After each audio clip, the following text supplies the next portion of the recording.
Way! Hello, viewer.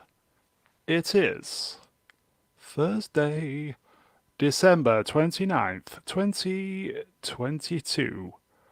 Nearly New Year's, folks. This shit show of a year is nearly over. Hey! I am Santa Brown, and I have the biggest sack on YouTube that needs emptying for your viewing pleasure.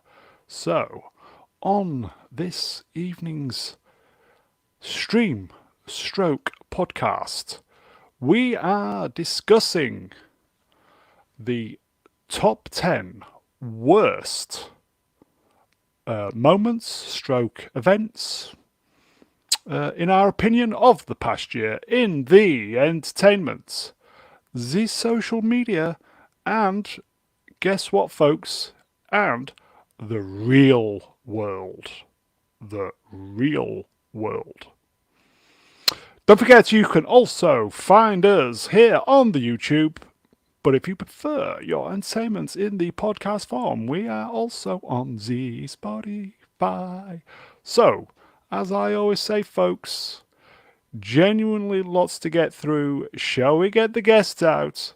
Of course we should.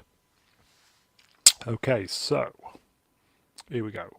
So, first, from a VPN far, far away, it's the golden reach-around droid of choice. It is Z-3PO. Oh, good evening, Mr. Brown. How are you? I'm good. How are you, sir? Well, I've been round the back of the moisture evaporators, sipping Castrol GTX with the gonk droids. How is Uncle Owen? Was he partaking? No, he wasn't. I did think about sobering up for the stream, but then R2 came over with some synthetic 40-watt 10, and we just got blasted to hell. How's Aunt Baru? Who? Indeed. So you well? I am very well. Yes, I am the ultimate Star Wars fan. So you're good, Z, yes? I'm very, very good. Yes, yes. Great to have you on, mate. We don't talk about Baru, that bitch. She's a good cook. Not as good cook as the next guest. Okay, so, consulting my script, I'm going boz-eyed, but there you go. Next, he is the YouTube... This is a new script, by the way. Thinking man's joke, be warned. Next, he is the YouTube equivalent of Jean-Luc Picard. Just ask those Nausicans. It is. Here we go. The Movie Cynic. Hello there. Hello there. Hello there. Hello. You always sound so camp. Go on, butch it up. Hello there. Hello there. Ooh. Did you Is that like better? that? That was good. Yeah. I think it needs a bit of work, but, you know, we're going in the right direction. Are you good, my friend? I am very good. How are you guys? Better for seeing you, my friend. Likewise. Good crimbo. That's Christmas, by the way. I was just going along with it because I don't speak British. Yeah, it was Oh, great. because I forget your country invented the English language, didn't they? Yes, we did. Actually, I speak American. Thank you. Yeah. You don't speak English. Nope, American. Okay. American. So, and that was I like your avatar, Mr. Brown. I hadn't noticed it before. Oh, ho, ho. Hello there. That is fantastic. yes, Jerk chicken, my friend. rice and peas, etc.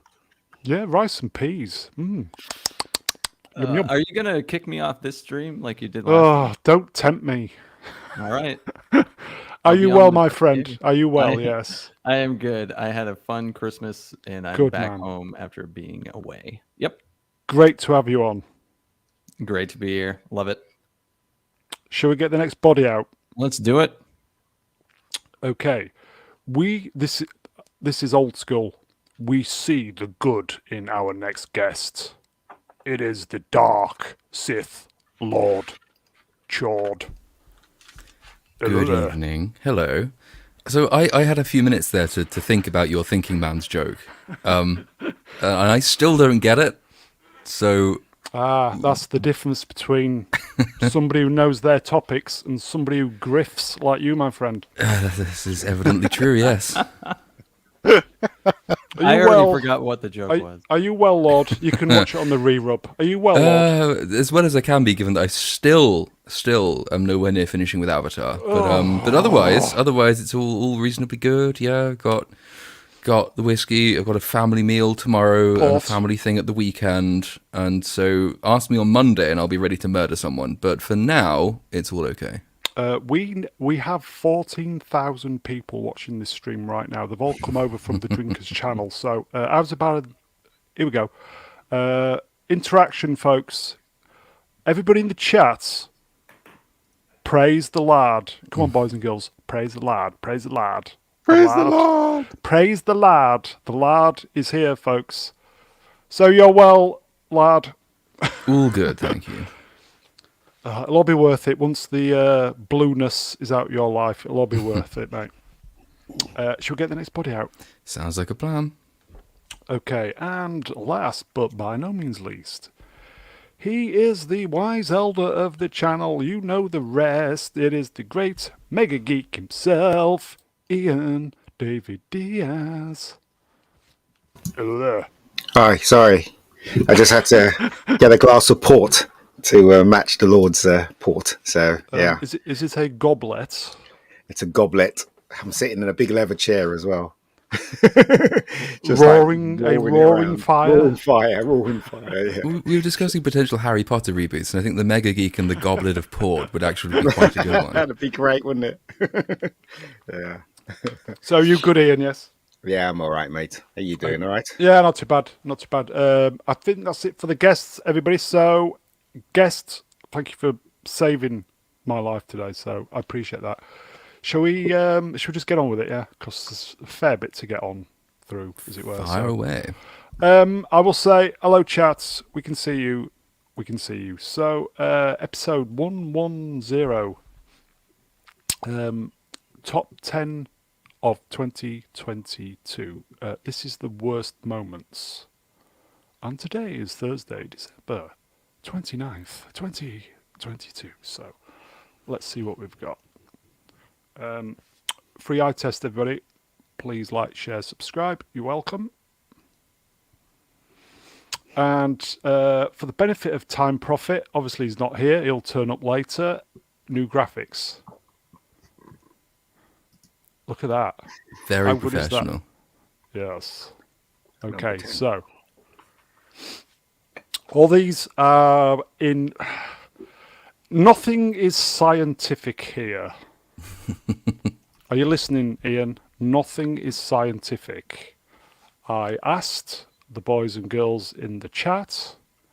I also asked the guests and people I know on the Twattysphere to come up with some worst moments of this year, and I kind of gelled them all together in some form of a list. So I'm going to have to declare an interest here in that there's a good chance I've made quite a lot of money off of whatever is on this list. So if you ever find me saying, actually, She-Hulk is at the top of my list of the best things that came out this year, thank you very much.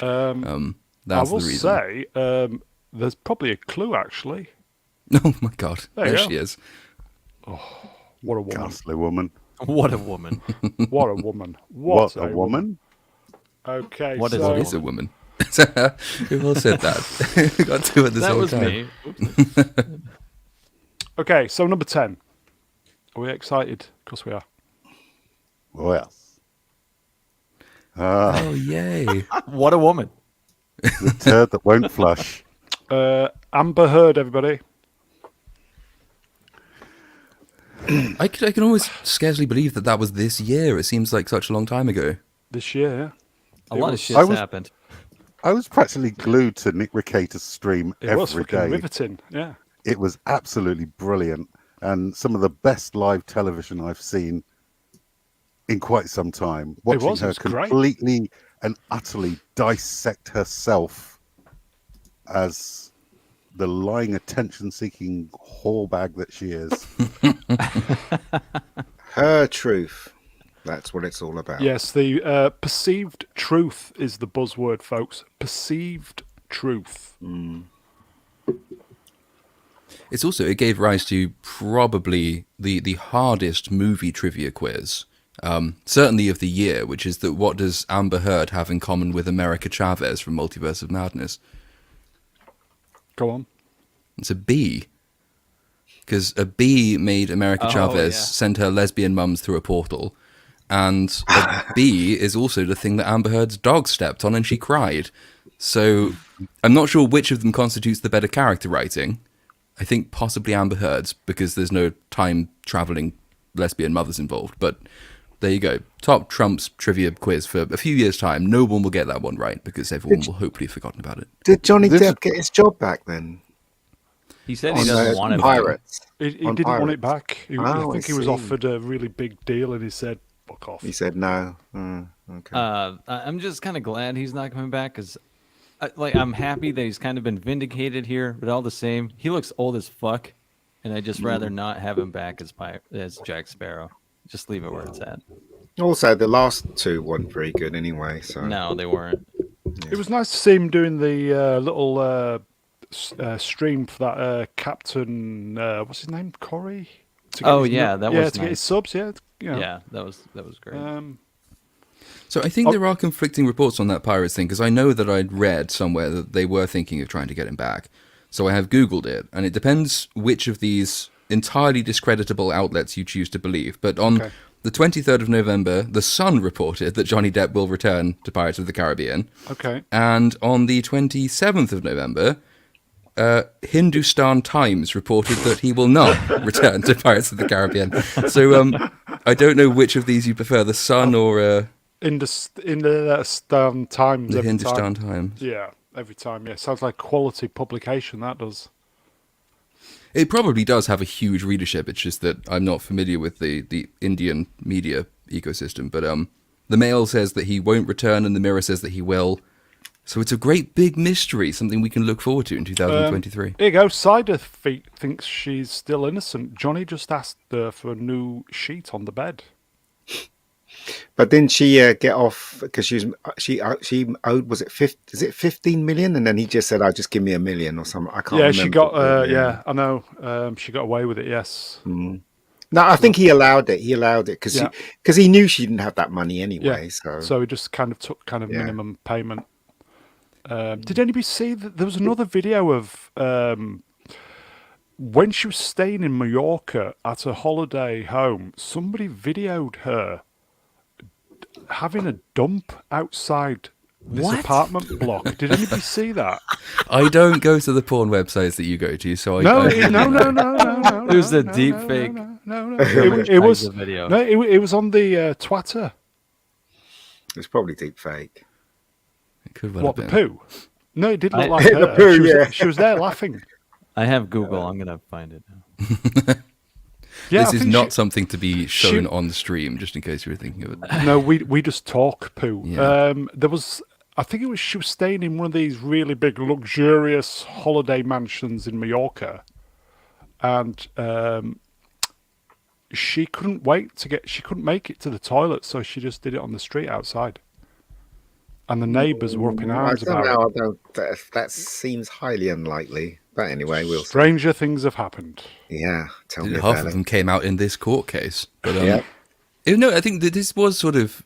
I think maybe it's partly the reason it seems like it was such a long time ago is because it actually was quite a significant event culturally, in the sense that if there was one event that brings the whole Me Too edifice crumbling down, this is probably the one. I think if you'd had this trial even a year or 2 years ago, the result could have been very different. Poor Johnny, yeah, or the result could have been sort of passed under the rug. But now we'd already reached that sort of tipping point where I think, there was at least half the population was finally starting to say, you know what, we've had enough of this bullshit. And we all know when we're told that women can do no wrong, that that's not true, and that women are just as capable of being lying shitbags as men are. It's just that you're not allowed to say it in public. Yeah. Well, no, of course we did, but no one Agreed. felt that they were able to say it in public for a good long time, because if you dared suggest that a woman was lying about a rape allegation or a domestic abuse allegation, then you would be drummed out of your job. And everyone knows this about the human race. Women, by virtue of having a vagina, do not lie less there's some evidence to suggest that they lie more in different circumstances. But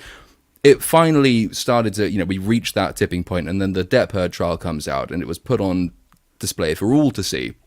Here is the clearest possible case you can get of somebody who is lying to boost their own reputation and at the expense of a man's reputation. Yep. That finally cracked, and also it helps that Johnny Depp is a uniquely popular human being.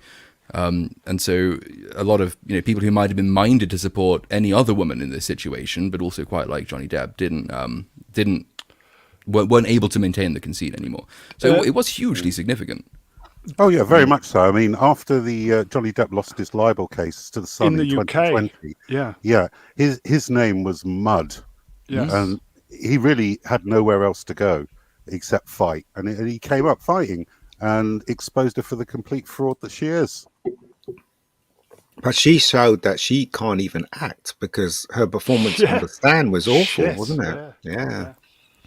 Well, that was used against her, wasn't it? Is it Camille? I don't remember the surname of the female lawyer who was. She was amazing. She did a fantastic job. But she used the acting thing in one moment when she said, we've got testimony from all the acting coaches she's ever worked with, is that she cannot fake cry. And as soon as that was said, everyone in their minds went back and looked at all the instances when they saw her pretending to cry on the stage, on the stand. Yeah. And no, there's not a single tear, as you've aptly captured in that little clip there. There's not a single tear to be had. Yeah. The attorney, she became a partner of the company, didn't she, after this? Because she was Camille Vasquez. Yeah, because she was so incredible. Yeah. She wouldn't even answer the question about the money that she was meant to give to charity, would she? She just wouldn't answer it. Because it never went, yeah. Of course it never went. I think she promised, was it $7 million or something to a It was charity? something like that. The problem was this terminological... It was a terminological one. So she said she had given the money. In fact, what she'd done is she had pledged the money. But as was brought out at length in the case, there's a difference between actually giving someone something and pledging to give them that thing. If you've pledged to, you've given a promissory note, I will give you this money in the future. And Amber Heard did herself no favors in actually stringing out this semantic fight, because Camille was quite right in saying you didn't give the money, you pledged the money, and Amber Heard kept saying there's no difference between those two things, and that just invites your lawyer or the opposing lawyer to really drum down on that question. That's the kind of thing that Amber Heard needed to have avoided having made front and center, and then by her own arrogance and ego, she insisted that it had to be front and center because she would not be prepared to lose a single line against her in this court case, even to the detriment of her overall case. Here you go, folks. Tim, I like saying this, Hannabom. I watched the whole trial. It was a gas. I didn't watch. I only watched bits on YouTube. Well, it was riveting. It was better than the Tiger King. Okay, so... or the Woman King. Number 10, Amber Heard. I found the video, by the way. It is true, isn't it? It is true, isn't it? Is it her, though? It's a really blurry video. No, it's not. It's a blurry video. There's even an actual. It's on the internet. It's true. Itself. It's on the internet. It's true. So right. Moving on. Okay, so blurry. Number 9. Or if you're German, no. Epigram on the last one. When was the Kyle Rittenhouse trial? Was that this year or was that last year? It was last year, I think. God, doesn't time fly? I know. Having fun.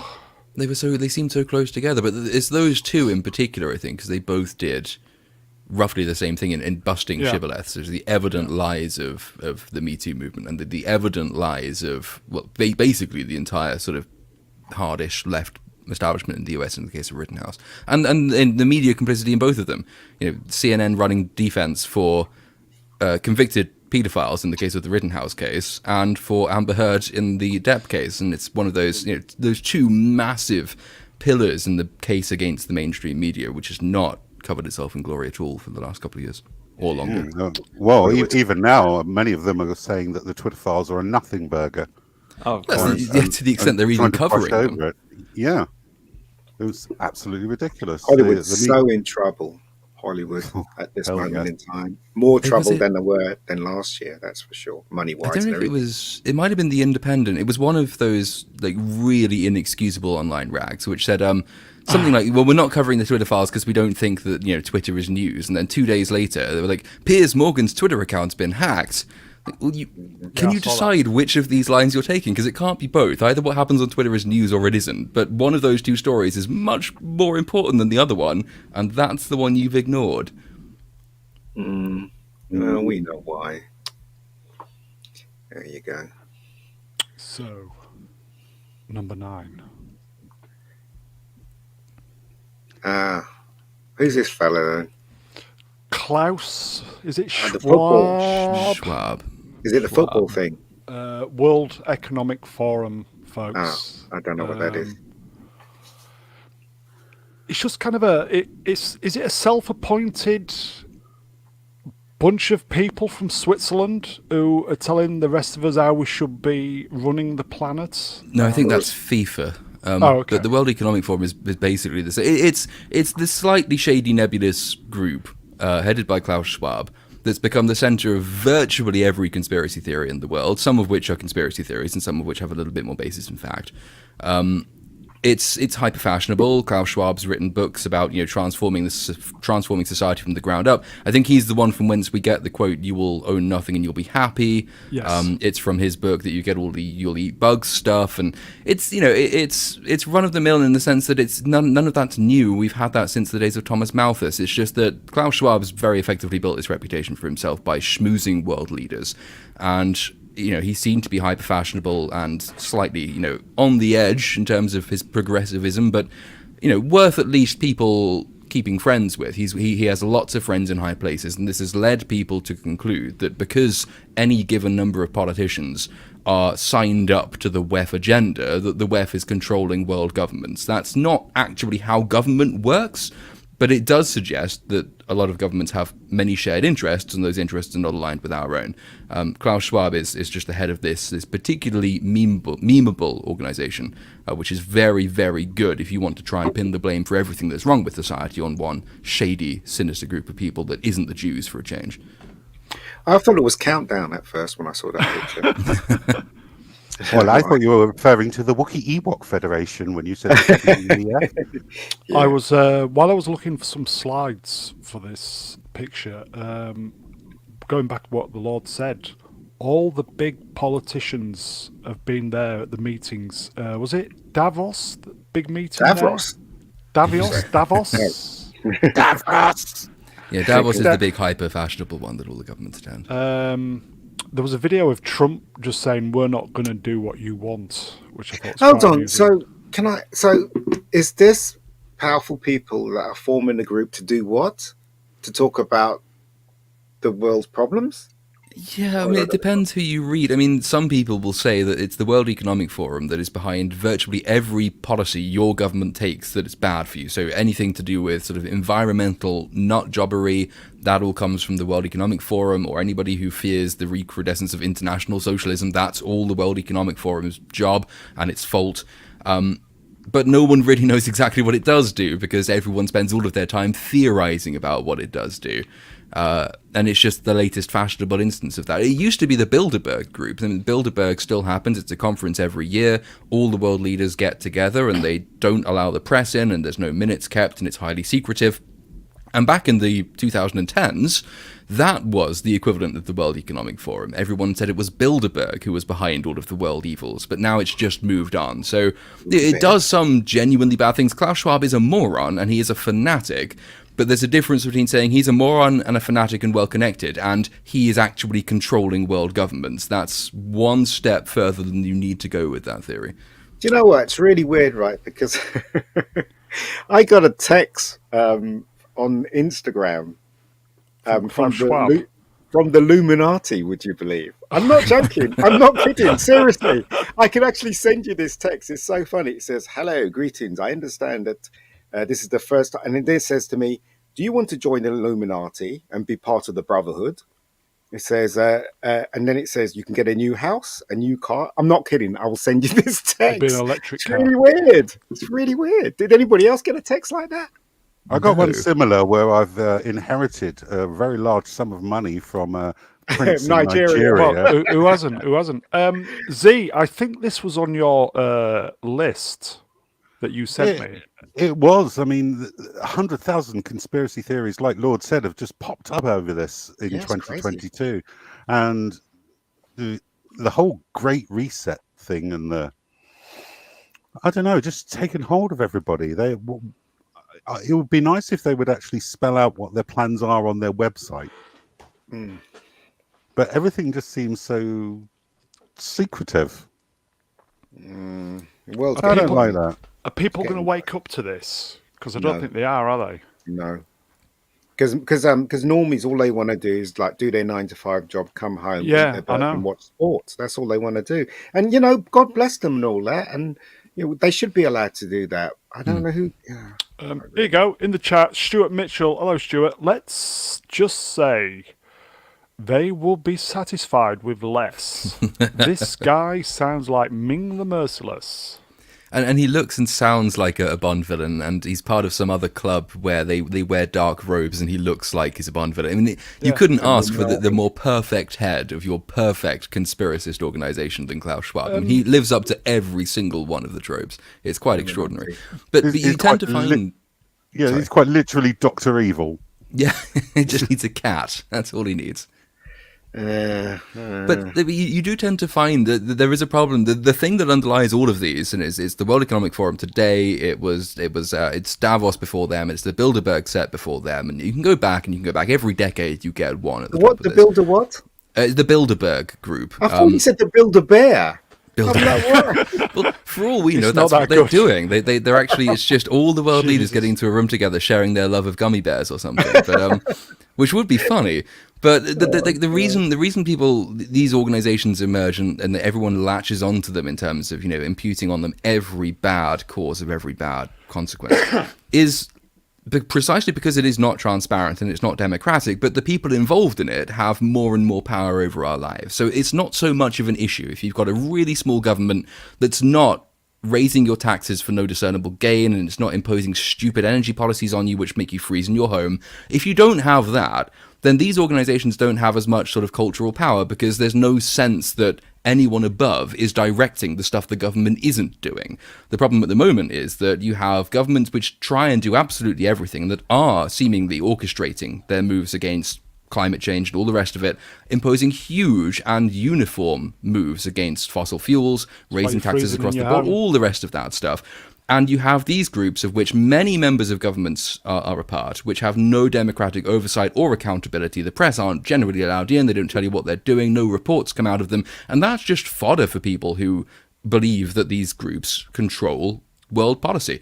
There is a degree to which there's even truth in that, but that's not in the sense that Klaus Schwab is necessarily taken seriously himself. It's that he knows how to make friends, and he knows how to create a club for all world leaders to get together behind closed doors without scrutiny. Yep. That's the real danger with these groups. They are undemocratic and unaccountable, and therefore they are really ripe for conspiracy theories, some of which will turn out to be true. Well, okay, whatever. So that was number 9.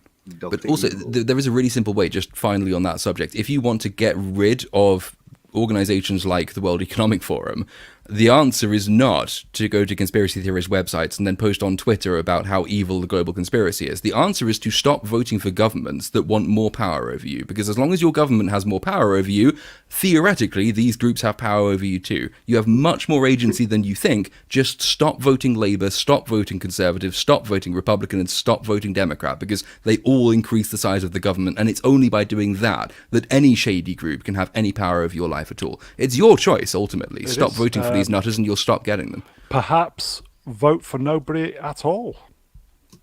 There are alternatives which would be better, I think, than that. Okay. Like what?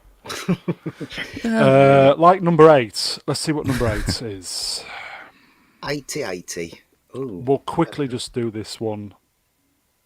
War in Ukraine. Yes. Well, I've been rambling, so it must be somebody else's go. Movie Cynic, your country is piling loads of money into this country. This is not his. Sorry about that. That's it. The only thing a movie cynic could say is that flag has the same color as my hair. That's all he can say, really. Let's face it. Too much negativity around the color blue this year, you guys. There is, yes. Especially on Avatar. Yeah. Yeah. Oh, well, never mind. I like their flag. Yeah. The top bit, yes. That's all you can say. That's all you can Nice say. contrast with the yellow. I like it. Here you go, Franco, bloody Putin. Is it though? Is it though? Just on the Ukraine thing. I mean, before the war kicked off, literally every news outlet was saying they're one of the most corrupt countries, full of neo-Nazis and right-wing extremists that are on the planet today. But when Russia invades, they're the good guys, and they're worth throwing billions of worth of aid at. I don't get it. Either they're right-wing neo-Nazis or they're not. We called it on our channel last year before Biden got in that Biden will get a war when he gets elected, and he got one. Well, it's a great way to transfer wealth from the poor to the Rich. Yeah. You've also got arms companies with a huge amount of unused stock, which can now profit massively over the sale for this. There's other cynical reasons, which is that occasionally, big countries like America need a testing ground for their new weapons. And if people have given interviews, it's a genuine thing. I mean, there are trade-offs for every decision. So you can read interviews with generals, and they're in major newspapers, so it's not some wacko conspiracy website, where they say, look, it has been a really useful way for us to gauge how well our material performs on the ground against one of our principal superpower rivals. That you can learn positive things from that. That's obviously true. And it's not necessarily a reason that the action was undertaken. The far-right neo-Nazi stuff, it's always just about convenience in that case. It was far-right neo-Nazi and corrupt when we were trying to oust Viktor Yanukovych's government. And then it was lovely when we installed Poroshenko instead. And then it was far-right neo-Nazi and corrupt when the Russian referendum, I say referendum advisedly, it wasn't worth the name, but when they voted, when Crimea and the Donbass voted to leave, then those people were probably neo-Nazi and corrupt. Until then, you get who's the current actor in charge? Why can't I remember his name? His name's everywhere. What's his name? Oh yes, I know who you mean. The current president who pops up everywhere. Rodney Dangerfield. Yeah. He used to be a comedian. 80s comedian. Yeah. Yeah. But now he's in charge, and now we have a reason to like them again. So now it's not far right and neo-Nazi. The truth is, if you read anything about Eastern Europe has Zelensky. Yeah, that's of course it is. Yeah, Rodney Dangerfield. Rodney Dangerfield.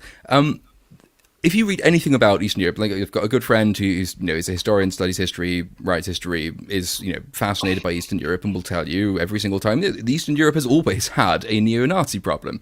But the Russians also have a tremendous neo-Nazi problem. It's ironic that actually the places in Europe which have the strongest neo-Nazi presence are those places in Europe whose populations would have been exterminated if Hitler got his way, because he wasn't very keen on the Slavs. But these people, irony is lost on them because they've got about 2 IQ points between them.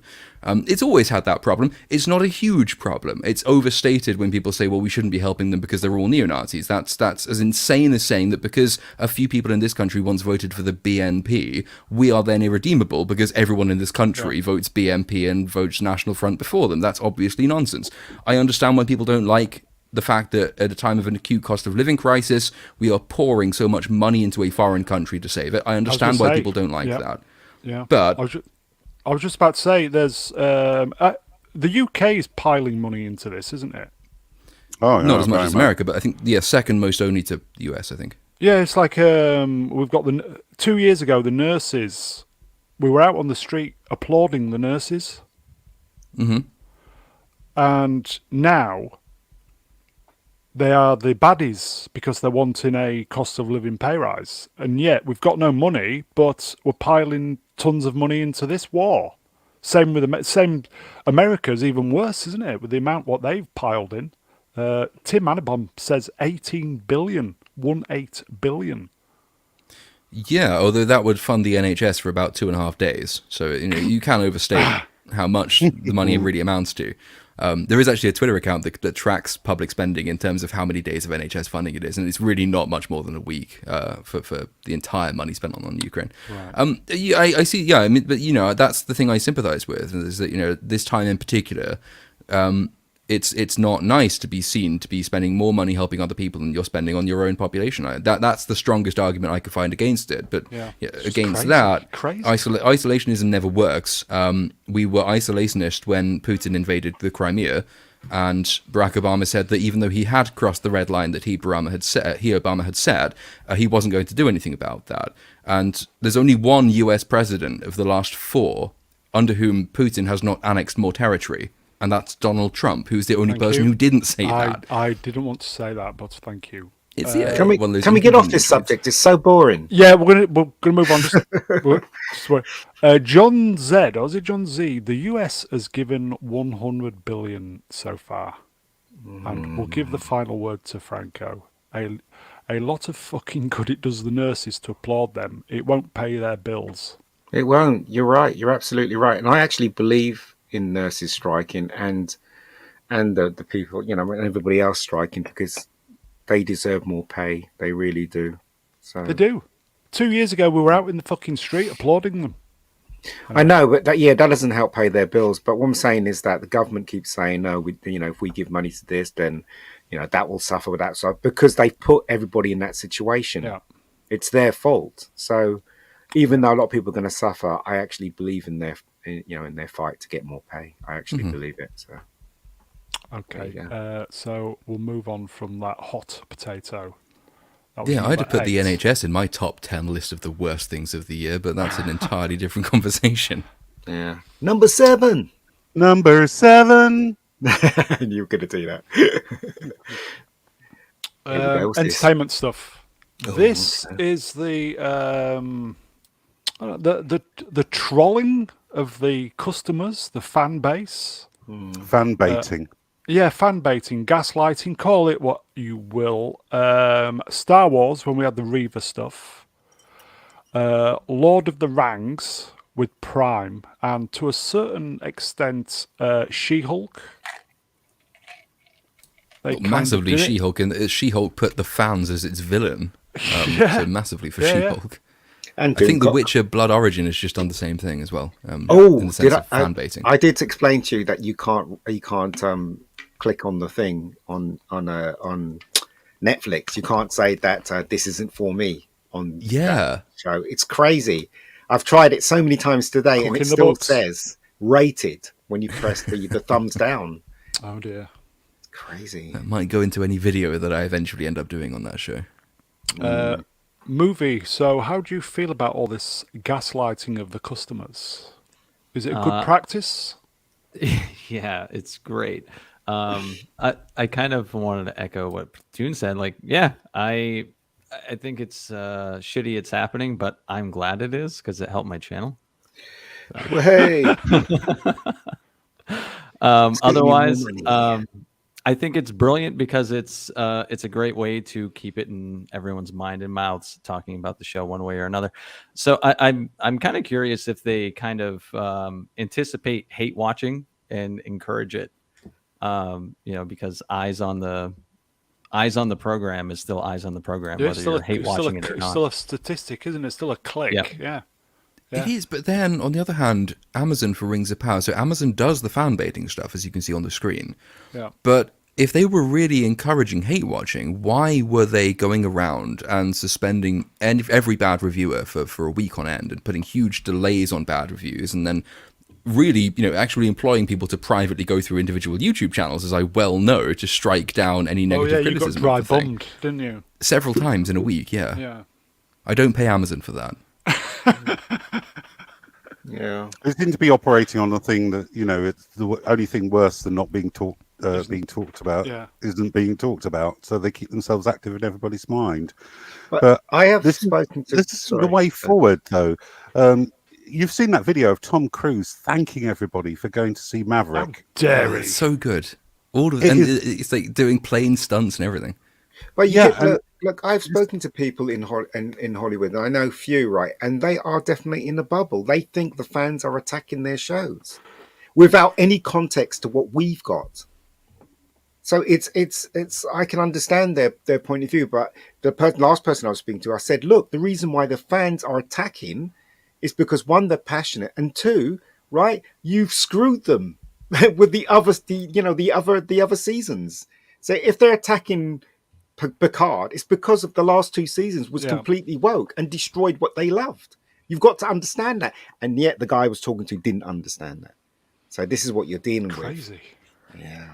I think it is a real practice, the fan baiting, but all the same, I think it's kind of like a trial because it's not sustainable. I think She-Hulk is kind of a great example of that because I am very certain that more people watched YouTube videos shitting on that show than actual people watch the show. I think you're right. Totally. It was like a culture of shitting on that show. It's just like everyone was joining in and getting a piece of that pie. And they wouldn't do it if the show was good. They wouldn't be shitting on it, would they? They'd be watching it. So that just goes to prove how bad the show was. But yet these people don't understand that. All they can see is that they're being attacked. It reminds me of Avatar right now because everyone is defending that movie. And Not just everyone. like everyone, a lot of people are defending it. Look at my comment section in Little Platoons on our reviews and tell me that they're not attacking anyone who criticizes it. But it's going to be the same thing where there were She-Hulk apologists, and then as soon as the show was finally over, it's almost like Universal now. Everyone's like, "Yeah, that show was a piece of shit." And I feel like it's going to happen with Avatar too. Let's not forget when they brought the heavy guns out of Ewan McGregor in the video of him in the car defending. They told him to do that. They told him to do that. Yeah. How many times has Star's been in their car and actually defended? Then we had Simon. We had Simon. Yes, I'm Pegg saying as well. they told doing him that you can tell Simon didn't want to do it. You can hear it in his voice. You can see it in his eyes. He didn't want to do it. Video. He was told to do it. I'm telling you. If you look at that video very carefully, you can tell the guy did not want to do it. Yeah. Maybe it's just me. I don't know. No one unironically could say that She-Hulk finale is as good as Blazing Saddles. Like no one would say that unless they had been told to say it at gunpoint. It's absolute bull. But like like you say, it's quite clearly a form. If it's just one who does it, you might think, well, okay, maybe Ewan McGregor really does care about this stuff. But if then everyone else starts doing it, you kind of think, maybe there's a bit of studio direction going on here. There is. Here you go. Tim's talk. Hello, Tim. She-Hulk was a masterpiece. #Green Lives Matter. It was. It was. That Simon Pegg video was absolute cringe. Atrocious. As I said, wasn't it? Atrocious. If you look carefully, you can tell he didn't want to do it. You can hear it in his voice. I just saw a video of Simon Pegg at Christmas time when he was walking down the road and he was having fun and all that. Completely different person to the person that was talking rubbish in the car. He must have been told to say it. I'm telling you, or paid to say it. I don't know. Maybe I'm talking crap. I really don't know. But anyway, whatever. No, I'm with you on that. I mean, I used it actually in the last She-Hulk video I did. That it began with this hostage video news skit, and so that was the framing, which is that he's been kidnapped and he's been forced to say this, and I could turn that into a nice little news skit. Here you go. Side of feet. There was no emotion in Peg's voice. Yeah. It was depressing to watch. Every actor like a man has their given up. price. Every actor's got their price.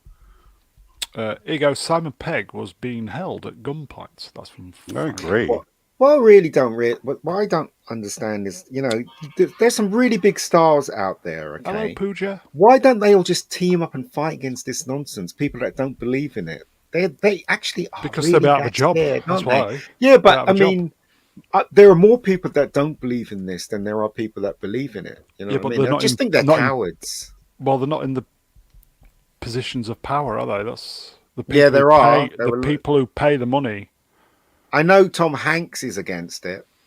Yeah, he Denzel Washington as well. Denzel Washington, he hasn't spoken up. Was it Morgan Freeman? He hasn't spoken up. Do you know what I mean? They're very powerful players here. I think the problem is, though, that as Brown says, it is about sort of where the power lies. So you can be an individually, very influential and powerful person. You can be a Morgan Freeman, you can be a Denzel Washington, etc. You're not currently in the most powerful position you can hold in a film studio, which is human resources.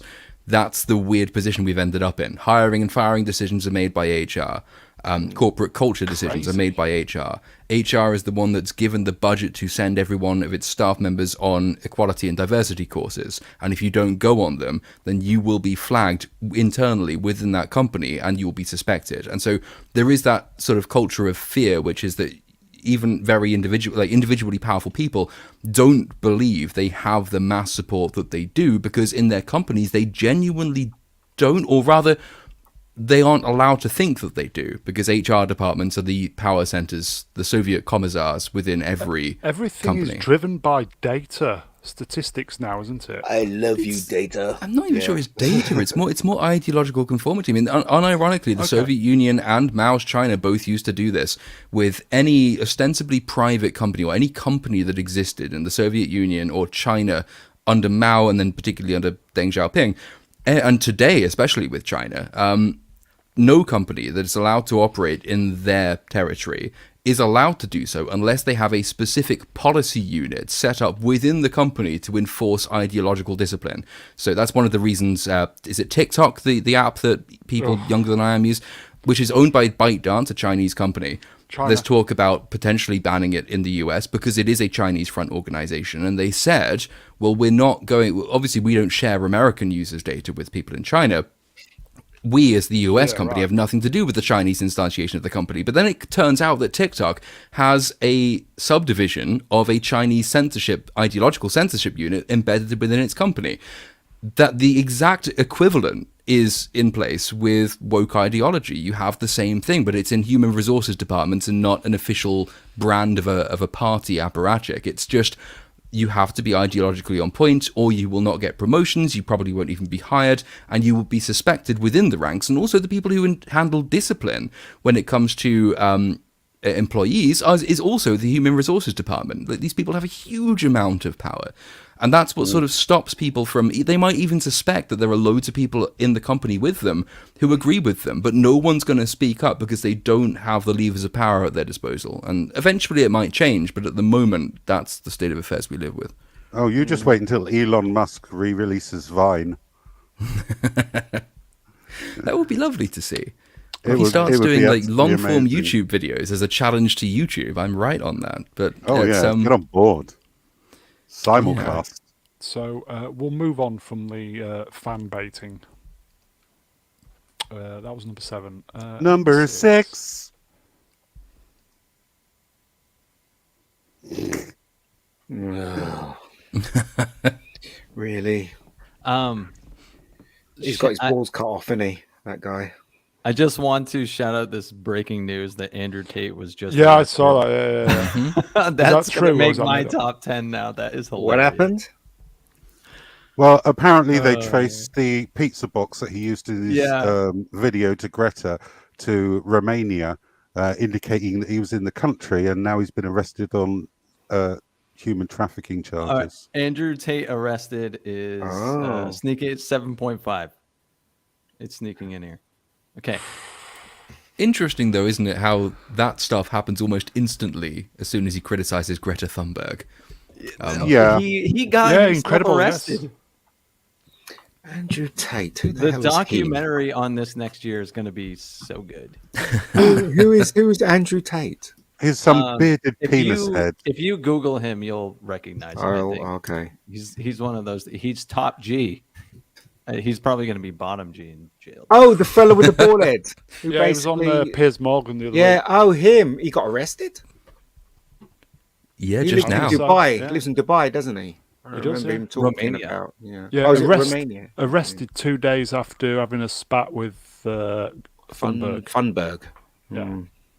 But that goes back to the World Economic Forum thing, in the sense that if you say, like, as I said, isn't it convenient how he is arrested a couple of days after attacking Greta Thunberg? It's not because there's some vast global conspiracy headed by Greta Thunberg which demanded that he was arrested. It's that everyone who likes Greta Thunberg is incredibly well connected, and well-connected people will act in a way that seems orchestrated. And so I don't doubt that having attacked her, people who like her went to his interactions and then went back and then did all of the internet sleuthing that has led to his arrest on child trafficking charges because they linked a pizza box to a Romanian mansion. I mean, that's how the world works, unfortunately. It's not a conspiracy, it's just how shit human nature is.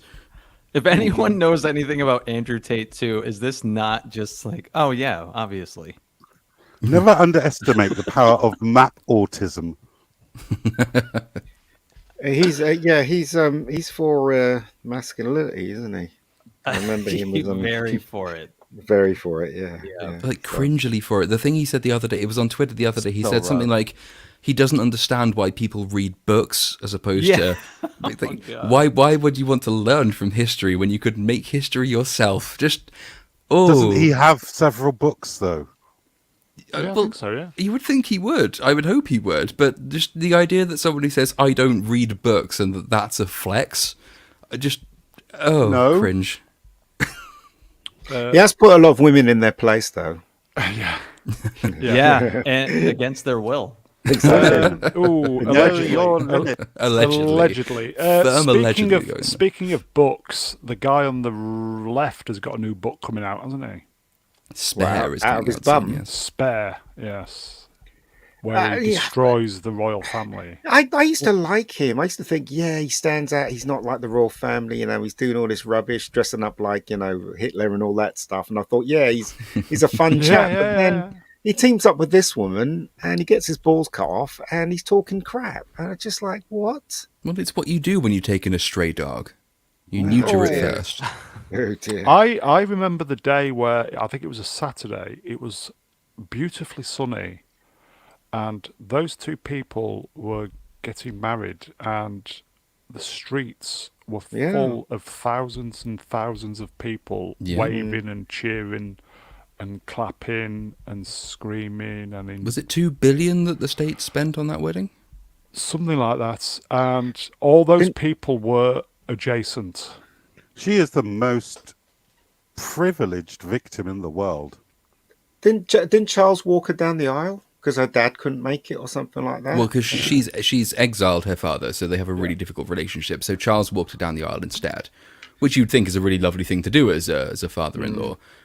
She's the Amber Heard against whom comeuppance has not yet been served. I mean, she is, in every single way, the same as Amber Heard is. It's just that she hasn't been proven in the same way to be a shameless liar, whereas Amber Heard was. I mean, that is what she is, though. I think she was the one who coined the phrase perceived truth. Do you know what, right? She used to be one of those girls in the quiz show where opens boxes and shows a car and stuff like that. She's come a long way, I guess. She was on the American version of Deal or No Deal. She was. And she married into a family that she said she had no prior knowledge of, even though later she admitted that she had met Princess Beatrice at Wimbledon, which is just the classic thing that you accidentally do sometimes. And then Matt. Sorry, Lord. Matt. That's right. Matty, are you there? What? Hello, you're right. Hello. Matty is your name, isn't it? Yeah, it is. You are American, I do believe. Sometimes. He's a blue-headed American. Do the Americans believe all this? Of course they do. Dude, all this stuff they're spouting. In my circle, people don't give a fuck about this family. Right, okay. I honestly, I don't even know anything about this stuff because I just don't. It feels like gossip to me, and so I just don't associate it. I mean, I understand that they're important to you, but not. I don't know. Not important to me. I don't give a shit. I don't mean that condescendingly or anything. I just no. Oh no, that's fine. I don't give a shit what James Hewitt's bastard does on television. Oh, savage. Okay, we'll leave this. I know it's important in the sense that it was sort of important what happened to Amber Heard. These are very privileged, wealthy people who are pretending that they have been victimized and that they expect all of us to care about it. And additionally, in Meghan's case, everyone who hates her is a racist, that grinds my gears a little bit, that one. And she's so obviously a narcissistic liar that, that's the extent to which it pisses me off. And it always bears remembering, they talk about how the royal family is probably racist because an unnamed member of it once asked what colour their child was going to be. But she's currently married to the only member of the royal family who has on record called Arabs ragheads, used the N-word, dressed as a Nazi. The list goes on. But now he sits there saying, my fellow countrymen who don't like that my wife is a liar, well, that's only because they're all racist. Well, fuck you, you ginger bastard. Here you go. Side effects. Watch baggage claims. Deep dive videos about these two. Shows Meghan for the narcissist she is. Oh, well, and then Time Prophet goes, nobody in Britain knew she was black until she told us. That's not quite true, because the media that she now accuses of racism, I distinctly remember because I was part of it. Well, I wasn't part of that part of the media at the time, but I was working for the media at the time. And I distinctly remember being very irritated how everyone was talking about how great it was that they'd been married because finally the royal family has some colour to it. Finally, it's diversifying its famously tiny gene pool. Everyone loved it. Yeah, we embraced and now they it. turn around and say that the media that we relied on to spread our message, because they are now calling us out for our lies, that's because all of the press is racist. Fuck you. No, that's not true. I don't know. I don't get what the end game is with these two. Some have said she wants to go into politics. Run for president, You know, it's done nothing for their approval ratings, which have actually gone down the toilet since the Netflix series. Well, Netflix series is down to number 5, I think. It was at number 1, and then it went down straight down to 5. I think Netflix has got its own problems if they're paying hundreds of millions of dollars for this shite. But anyway, shall we move on? Number 5. Superman. No Cavill. We Hoodwinked. It was so close. We could taste it. Yet so and far. Then they whipped the carpet from underneath our feet. So what's the bigger deal though? What's happening to Cavill, or like the overall situation with DC? Because it is a total It's the overall disaster. situation. I think they're completely drawing a line under the Snyderverse, killing every single element of it, and just starting over again. Everything's what a mess. It is an absolute clusterfuck what happened to the DC universe under Zack Snyder. Every single one of his films was complete and utter dog shit. Oh yeah, it's just gone from what bad did you to, say? Well, a different type of bad. Because if they just never announced anything and just like put movies out, this wouldn't be as big of a deal. But just being so public with the fact that they don't know what the hell they're doing over just the past 3 or 4 months, from like The Rock speaking on behalf of Warner Brothers about what's going to be happening in the future, and Cavill announcing his return, and then the complete 180 like 3 weeks later. It's just been an insane whirlwind watching a company slip and fall constantly. He's 39. Yeah, I think they've got a 10-year plan. They're going to want a new, younger actor. Definitely somebody cheaper. Just replace everybody, start again. I mean, why not? It was a bit of a shame to see him at the end of Black Adam, because that really teased us coming back. Oh, even I like that. I hear they've cut his scenes from one of the upcoming movies as well, Flashpoint. Flash. They just cancel that movie. Which is disappointing, because nobody wants to see Ezra Miller again. Yeah, but he's young enough to stay on for a while. The police might, but I think we've triggered actually, Andrew. Fuck, don't remind me of this. Sorry, Andrew. He looks good there, though. He looks like Superman, from the comics. There, apart from still not having his underpants. Did anybody see this tweet that was going around? Time Prophet, hello, Time Prophet. Superman is being replaced by Ellen Page. No, he's not. I'll believe that when Ta-Nehisi Coates' Superman goes into production. Besides, we've dead named her. It's It's Elliot Page now. Easy. Is it Elliot Page? It's now Elliot Page. No. It's Ellen Page, isn't it? No, it's Elliot Gould as Superman. I don't even know who that is. Elliot Gould is an old star. It's a very good joke. Ha ha ha ha ha. Oh. Ah. That would be why I didn't get it. Ellen Page, isn't it? Ellen Page? No, it was Ellen Page when she was in Juno and things, and then she transitioned, and now she's Elliot. He is Elliot Page. I'm just thinking if Cavill's 39, I thought he was in his mid-30s. Is he going to be too old for Bond? No, it's the right age to be Bond. Right. The right age to be Bond now. Not that we care because they killed Bond. I absolutely want him to be Bond. Yeah, everybody does, but they're not going to do that. They're not going to, because that'd be just too simple for them. It'd be too easy, wouldn't it? Yeah, they're not going to do it because they're stupid. That's why. But he's got those chiseled good looks to play Bond. Yeah. He's got those chiseled good looks that he could carry the role into his 50s and not blink an eye. Yeah. He's so devastatingly handsome. I'm so jealous. Even Brosnan could do a brilliant. He could do an older Bond. James Bond. I don't know why they don't. After seeing him in Black Adam, why they don't do just as a one-off to give the old boy a proper send-off? Do older Bond. That'd be great. He was impressive in Black Adam. He was suave before, but he is suave personified now.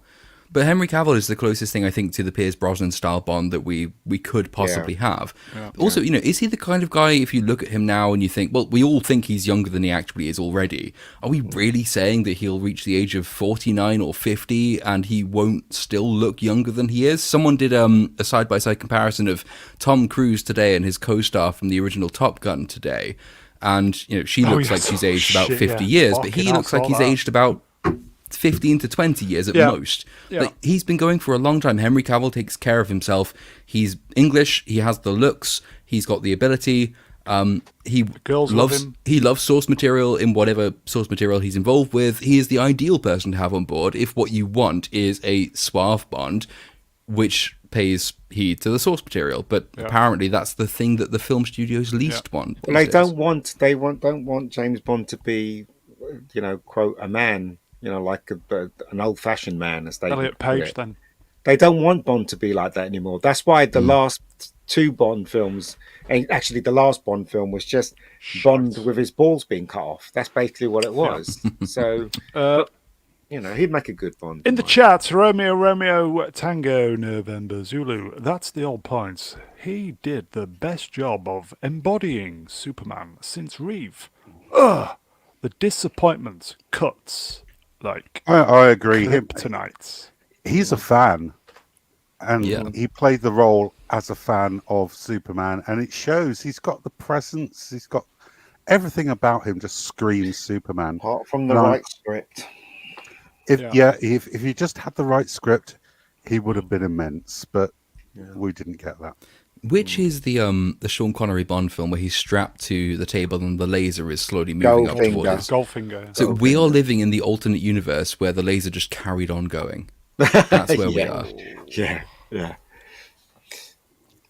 We expect him to die. So he's got no bollocks. Snyderverse is dead. We're in the Gunverse now. The thing is, though, how could they not know it was going the wrong way? Immediately when you saw Man of Steel, if I was in charge and I saw Man of Steel, I'd fire that guy now and let's reshoot.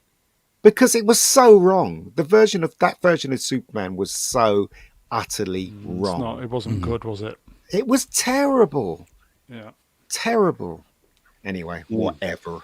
Time Prophet in the chat says the next James Bond will be non-binary. The name's Bond, James/Jill Bond. Yeah. Oh, God. My pronouns are Zimzer. It's also the name of the villain. He looks good there, though. He looks better. He looks like Superman more so here than he was in those stupid Zack movies. Listen, folks, it was so close we could taste it. They don't like him being so close. That could actually end up being a movie trivia quiz in decades past, which is that who is the best actor who missed out on the most roles he was best suited for? And Henry Cavill would be close to the top of that list, if not at the top of it. Yeah. Bond, Superman, wasted as The Witcher, you can go on with that. There's so many roles that he would be fantastic for. I guess the only thing to be interested by is this Warhammer show that he's attached to as not only a star, I think, but also an executive producer, which implies he might have some creative control. That will be interesting to see what happens with that, I think. Absolutely. He's a Warhammer nerd. Yeah. In the right hands, that could be an immense series. He used to be called Fat Cavill when he was at school. Yeah, when he was a kid, because he was Did he? fat. Yeah, because he was fat when he was a kid. Yeah. So there you go. It would be funny if we did a like a GoFundMe or a Indiegogo to do a Superman film with Cavill. He won't do it. He's not going to mess up his. And say if we got enough money to do it. I know this is just theoretical. Say we got like 150 million pounds. Yeah, exactly. To do a Superman film with him as the lead, just as a big fuck you to Gunn. It'd be He just wouldn't do amazing. it. He wouldn't do it. It's risking his career. He wouldn't do it because they wouldn't look nicely upon it. They're Hollywood people. Great script, the script that the fans want, and anyway. We could taste it, folks. It's not going to happen, so should we move on? Number 4. on the image of us Fantastic tasting Four. Henry Cavill, we will move on. Okay. Number 4. What's it for? We should have done the the Alan Freeman fluff music. Yeah, well, that's what Z's trying to do. Okay, pop pickers. Number 4. The Queen. Yes, the Queen passed recently. Very sad news. Very sad. Knew she was dead though. Immediately when I said she was sick, we all knew. As soon it. as Liz Truss got in, she just gave up the ghost. Yeah. Well, That's all Liz Truss did. Came in, fucked the country, killed the Queen, left. No Yes. further elaboration, and that was it. Then £115,000 a year for the rest of her life. Every year. For 42 days in office. that was a real surprise, wasn't it, when she just stepped down? It was, to be honest, it was a surprise because she was there celebrating. Yeah. We did have the Jubilee. Do you think she hung on to just to celebrate the Jubilee? Didn't she have bone cancer or something by the end? But the Queen? Yeah. Yeah, she did. She did. I mean, that only came out recently, didn't it? Right, okay, I did not know. She looked really horrible when she was shaking hands with the Prime Minister that stepped down really fast. Which one? There were so many of them. The woman. Which of the 4? Liz Truss. Franco, sad loss, Liz yeah. Truss. Time Profit. Here we go. Royal Family. I don't think it is, but Harry and what's her face. I don't think the royal family's finished. Harry and his wife, they seem to be doing the rounds now, and a lot of people seem to warm to them, even though he looks a bit. He's gotten ugly as he got older, isn't he? William. Oh, Prince William. Yes, Yeah. Just quickly going back on the Cavill. Actually, Andrew, I'm not gay, but I would gladly taste Henry Cavill. I think there's a lot of us who would, to be fair. No, Who's I'm William's begging. wife? Kate Middleton. I think she looks quite nice, actually. I saw recently on TV. I thought she's quite tasty. Well, one thing for the That's Harry sort and of- Meghan thing is they've certainly increased my appreciation Yeah, for of them, William and yeah. Kate. Yeah, agreed. Go ahead, Yeah. Paul.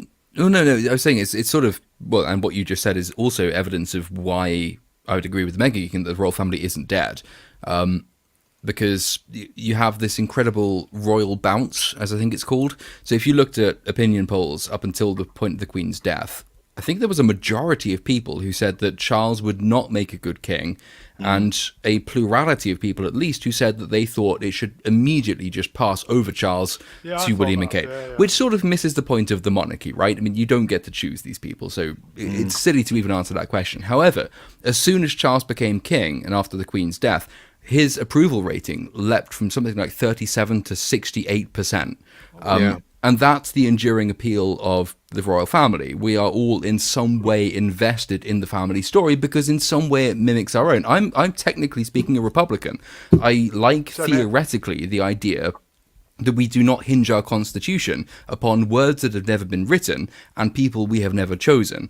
However, the Queen died. I will admit I was pretty emotional about that. I mean, she is the national grandmother in that sense. And then the other side of that is that, well, let's say I got my theoretical wish and we could replace the royal family at the head of the constitution with a written constitution. Then I have to think, well, who would be writing this new written constitution? Because we don't have a Thomas Jefferson, we don't have a John Adams. We have Shami Chakrabarti, we have David Lammy, we have Keir Starmer, we have Gordon Brown.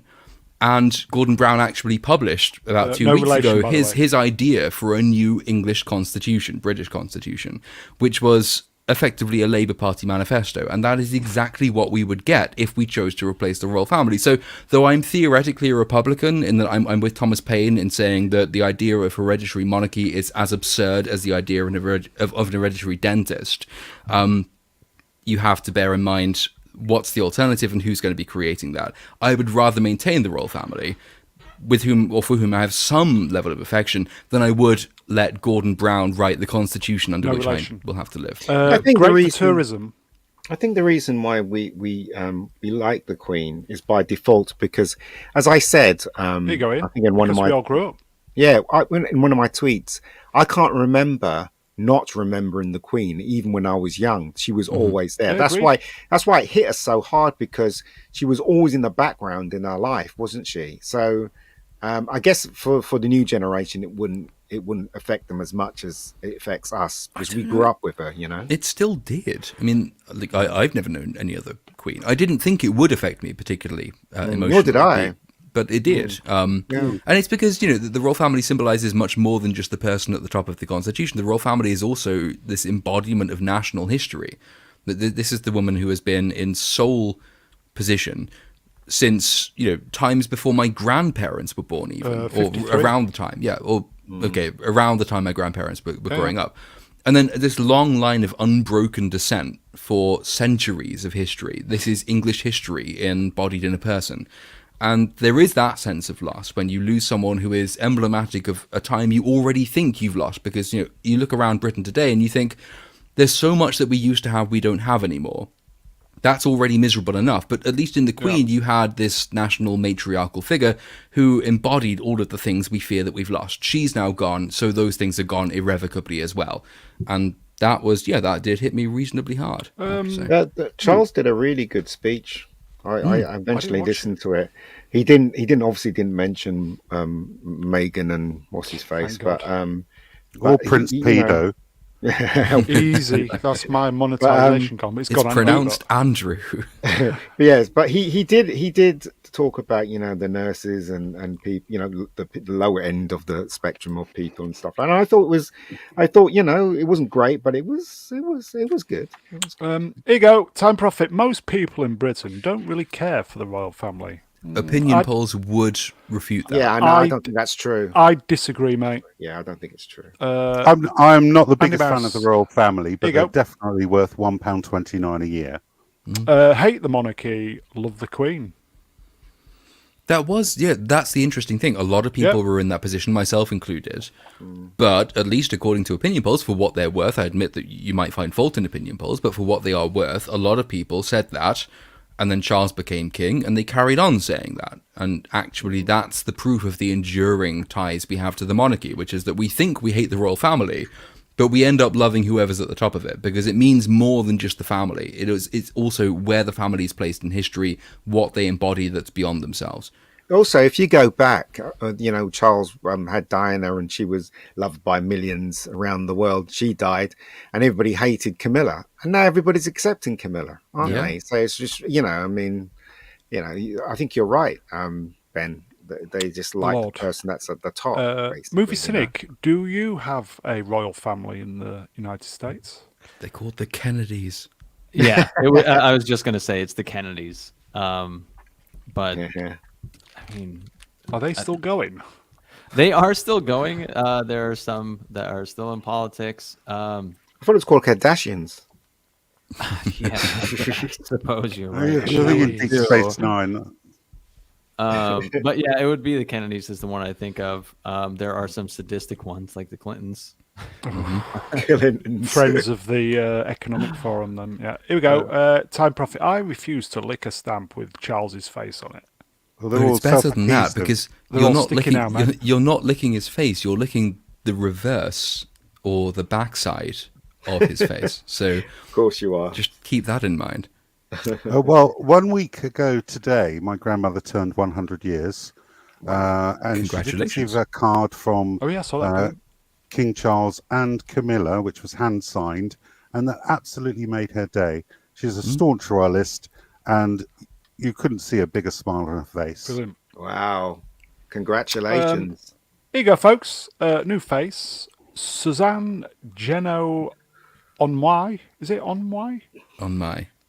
We have enough problems here in the States. Now we have Harry and Meghan. It's one of the ironies. You're welcome, by the way. You're welcome. You can keep them. You're welcome. It is one of the ironies of the States in that it was designed to try and limit the monarchic impulse of its peoples, and to repudiate monarchy as an institution, and yet has become more dynastic and monarchic over time. The president is now much more of a monarchic figure than he ever used to be, and the people at the top of politics in the States, until Donald Trump got in, were all monarchically descended. You had Bushes, Clintons. There was talk of Obama runs in the future as well, with either Michelle or one of his daughters. And it's only Trump is the one who really disrupted that. And before that, of course, it was the Kennedys. So that there is that slightly monarchic tendency amongst even Republican peoples, which, to their genius, the American founders try to limit, but they can't expunge entirely. I think that's a sad thing, because America is better when it has less monarchic presidents and less dynastic rulership. But nevertheless, that is the trend it seems to be taking. I will say I do have a newfound appreciation for the royal family, especially going back to the point where they've just always been there. That's the only kind of constant we've had in our life. Yep. And either love them or loathe them. It's I don't know. It's just been a constant. The world changes for a not for a better place, but the royals have just kind of just been there. Maybe something to look up to. I don't know, but like a focal point. I don't know. Yeah, you're right, Ian. Maybe they are a focal point. But as I said, I always remember that they've always been there. Even when I was in secondary school, 13-year-old, I was standing outside waving a flag. I can't remember what jubilee it was, but she'd always been there in the background of my life. Yeah. It's like like a TV is always in your living room. Do you know what I mean? So once it's gone, I did really feel it when she left. When she died, obviously, and I thought, it's only because of that. So here you go, folks. Here you go. Stringer B. Hello, Stringer. The Queen was that constant, even from as far away as New Zealand. There you go, folks. It's the T.S. Eliot thing. It's the still point of the turning world, not flesh nor fleshness. Yeah, that is an incredibly valuable thing. The only other thing I had in my entire lifespan, which was anywhere close to that, was Sir Alex Ferguson as manager of Manchester United. He was there many years before I was born, and then he left, and it was devastating. Oh, you're a Man U fan? I was when I was a kid. Now I just like good football, which means I'm not a fan of Manchester United anymore. Oh, you'll be a fan of Leeds United then? I find them very entertaining. I don't know. As I said, Charles seems to be... I kind of have a respect for him now for some reason, unknown reason I can't explain. Because I never liked him, but now, because the Queen is gone, I think, okay, he's the king now. So, I don't know, it's strange. I can't explain it. Kind of a respect for him now. Lord, would you be available to read a chat from Problem Being? No, yes. From Problem Being, the Queen was a good foil for many a Prime Minister. It's good to have a head of state that can give wise counsel and to make a Prime Minister deferential and less presidential. Yes and no, I see that argument. The problem with the Queen, or the monarch anyway, as the head of the Constitution, is that they actually empower prime ministers. They make them seem less important, but they actually empower them. The Privy Council, for example, without a voting cabinet, can declare war as a result of the Queen's authority. The problem isn't the Queen herself or the King himself. The problem is that the position of the Crown confers a lot of unaccountable power upon a prime minister, which is my reason for not liking a constitutional monarchy as we currently have it. I would be all for keeping the family as ceremonial, but divorcing it from the business of state, because at the moment, the reason our governments can do so much without us having a vote on it is because they have the authority of the Crown. That's the problem. Here you go, folks. Cerebral palsy biker. The Queen, to me, I liked her because she was tough and elegant and seemed like she was of good heart and soul. Yeah, agreed, totally. I've never seen a more patriotic time than the summer of 1977. I've still got my coins. When Star Wars came out. No, 78. You didn't hear until 78. Yeah, I'm joking. The Silver Jubilee, I've never seen such a Yeah. Street parties out in the street. We got a free coin as well. It was fantastic. And also got those flags, free flags as well to wave. I remember that as a kid. Yeah. Fantastic. Okay, so Gonzi, we'll finish off. I was just saying, you start waving those flags now, you'll be arrested. Yeah. You will? Yeah. Okay, so we'll just say rest in peace, Queen Elizabeth. Sadly missed. Yeah. Number 3. In at number 3. What is it, number 3? Oh, okay. Could these subjects be any depressing? Well, this is the worst of 2022, and my right, energy gotcha. bills have absolutely fucking skyrocketed. Hello? What is the point of Ofgem? More jumpers. Turn all your heat off. While I googled cost of living crisis for an appropriate graphic because I thought I would be struggling, and then I just saw this, and I just thought, spot on. 2 years have been locked in for reasons unbeknown. Everybody paid to stay at home. Then we all go back to work. A combination of people saying you've got to go green power. Maybe we've gone green too soon. I don't know. Yes. And then everybody's going to be fucking freezing this winter. Because the pot of money seems to have a bottom to it. Is it just been a big black hole? I don't know. It's all the bloody rich people. That's all it is. People just want more. The people at the top just want more money and give a shit about people below. Anyway, that's what Mum says. That's what Mum says. Not really. I mean, it's the government. I mean, this is an entirely government-inflicted policy that we've embarked upon.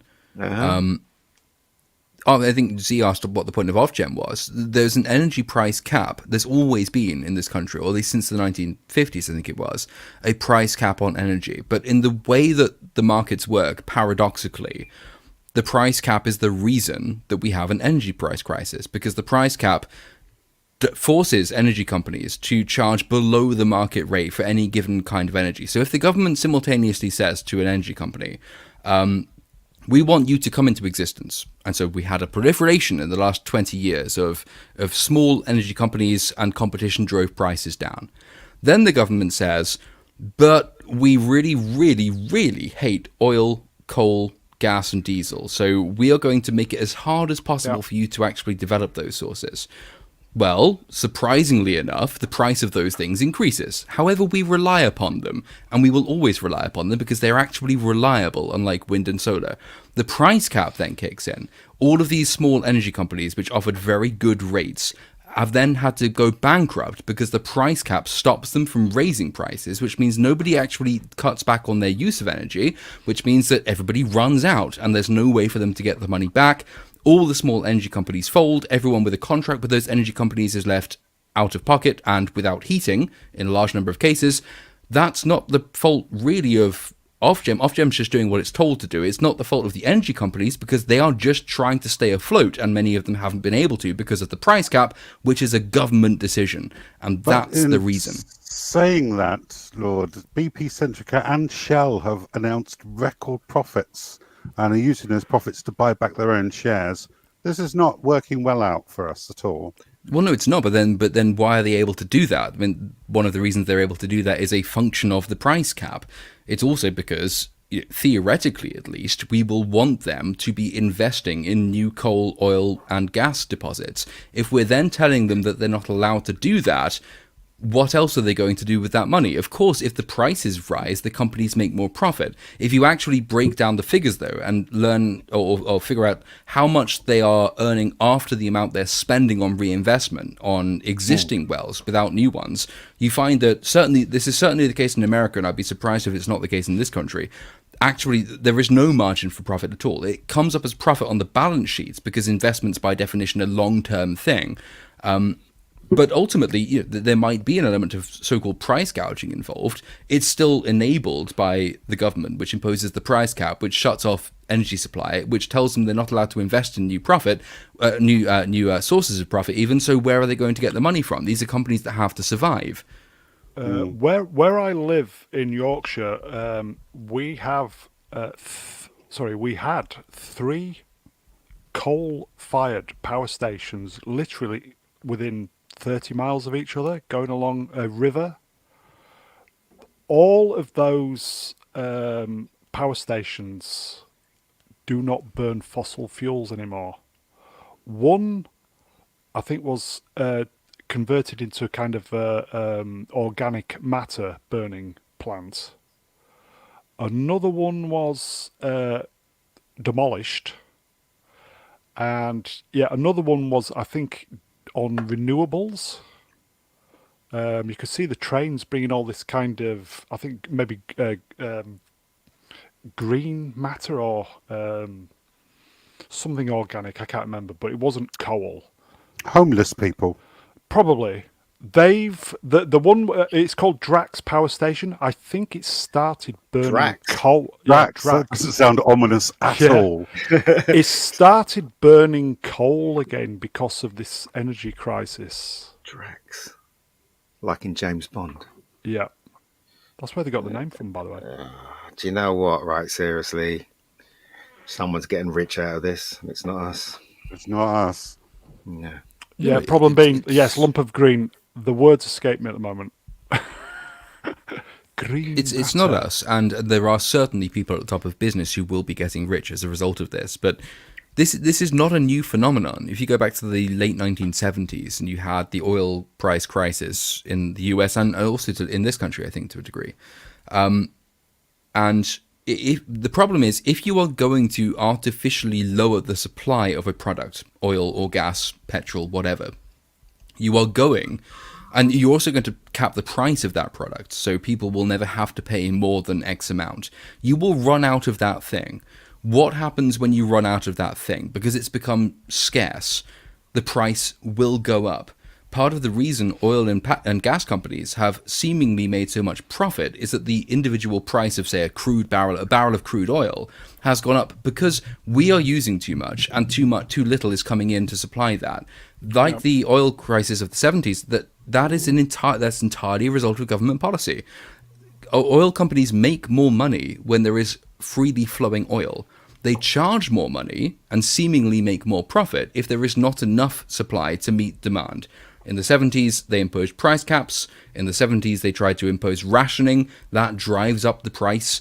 And so, of course, if you're paying a higher price for something, the company that's receiving the higher price seemingly is making more profit. In fact, they're selling less. It's not in anybody's interests to do this. But it's a government thing, not a private industry thing. And to the extent people go around saying, well, the cost of living crisis is inflicted poverty, but inflicted by private companies who are price gouging, they are missing the point. This is entirely a result of government policy, and it will continue as long as we keep voting for parties that pursue a mad green agenda, which doesn't have any room for nuclear, but seems to think the wind can tomorrow take over from the reliability of gas and coal. Some parties try to blame it on the Ukraine war? there is a degree of truth to that, in the sense that one of the major pipelines goes through Ukraine, and the Russians have been able now to cut that off with various pretexts. There's the Nord Stream 1 pipeline as well, which has suffered significant damage. Nobody's quite sure who was responsible for that. Yeah. We have had a decreased supply.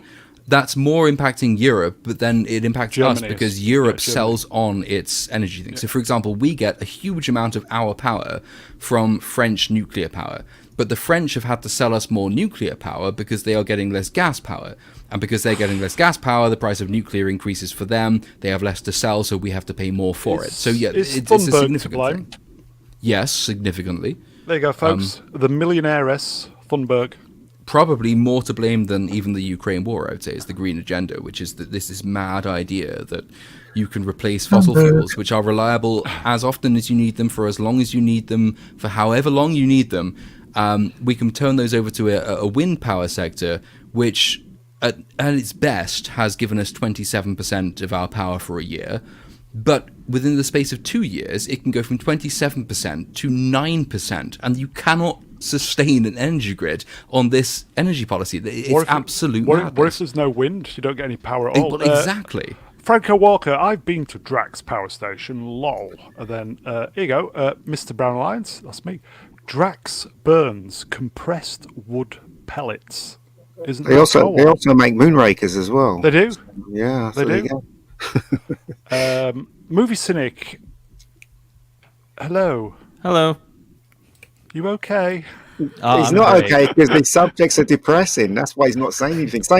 How are those things that you may or may not have been eating? How is the... do you have energy crisis in the States? I know you were suffering with fuel for a while. Gasoline. I don't know. My lights are on. I'm good. Gasoline. Okay, on that bombshell, shall we move on? Number 2. Number 2, Big Pooh. Yep. Right, okay. This potentially could be a long one. Are you ready, guys? Are you ready? Unlike the last 90 minutes of them. Oh, God. Oh, my God. Oh, don't let Ben speak. We'll be here forever. No, someone else go. I've been rambling. I'll start on this one. I've not seen... This isn't my thing, right? Nor is it mine. I'll start on this one. I haven't seen it. Who's next? But I haven't seen it at all. So I've not... Movie Cynic has seen it. I'm speaking. Yeah. I've not seen this, but I've watched all the clips. I've watched all the channels. I've watched The Lords. I've watched movies, blah, blah, blah, all that stuff. You can tell it's bad. But for me, I think there was 2 actors. The one who says, "Give me the meat," and the other guy who he was associated with. Apparently, this kind of good-looking young bloke with pointy ears. I don't know who he was. Vulcan? Elrond? I don't know, but those 2 looked like they were the only kind of half-decent actors, who were actually... So there was it wasn't all bad. I think they probably knew it was a complete shit show, but I thought they looked okay with what I've seen. The rest of it looks dog wank. But anyway, that's enough from me. No, that's true. I think you're totally not my thing. No, you're talking about. I think about Durin, the dwarf, and Elrond. And I thought the same thing. Give me the meat. Yeah, Durin's the one who says "give me the meat," which is the most. I don't understand how they could let that go in the script without. Yeah, I don't know how they could not have anticipated that. But they are the 2 best characters. Only because they are the only 2 characters with an actual relationship that seems in any way friendly. Like, they have some character to their relationship. Yep. None of the other characters do. I'd rank this higher on my personal list of the worst things of the year on the level of artistic quality. Obviously, it's done quite well for me on my channel. But if you're looking at the Silmarillion, which is what it's supposed to be replacing, not actually recreating, but replacing, all of the material that they have to work with, or could have had to work with, had they bothered to buy the rights. And this is what we get in response to that. There is as much in the Silmarillion as there ever was in the Lord of the Rings, from which we got the Jackson films. This could, had they got the source material, have been as good as the Jackson films, if not better. I mean, you've got every single great epic story is condensed in its own form, from Romeo and Juliet to Beowulf. All of that you can find in individual plot points of the Silmarillion. And instead what we got was Girl Boss Mighty Morphed Power Elf and Don Lemon and he just was good. A story that resolves spoilers for anyone who hasn't seen it.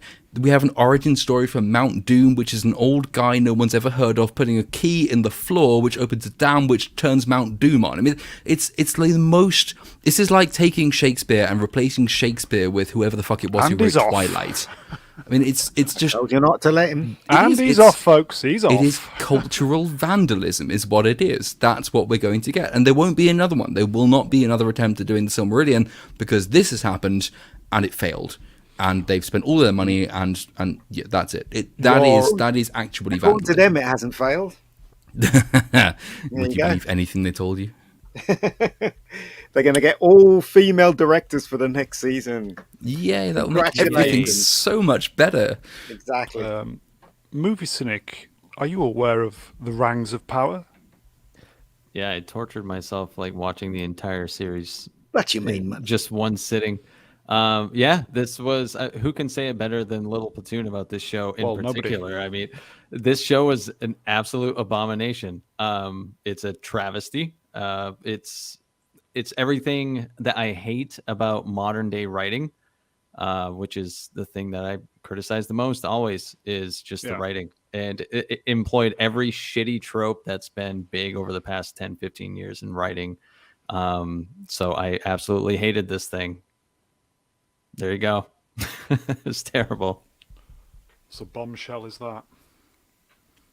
And it's interesting. I mean, it's so emblematic of so much that's wrong with modern media. You can find condensed into Rings of Power. This idea that you don't need to have respect for source material, or whatever the source material is, you can do better than that because it's outdated. You have to update it for modern audiences.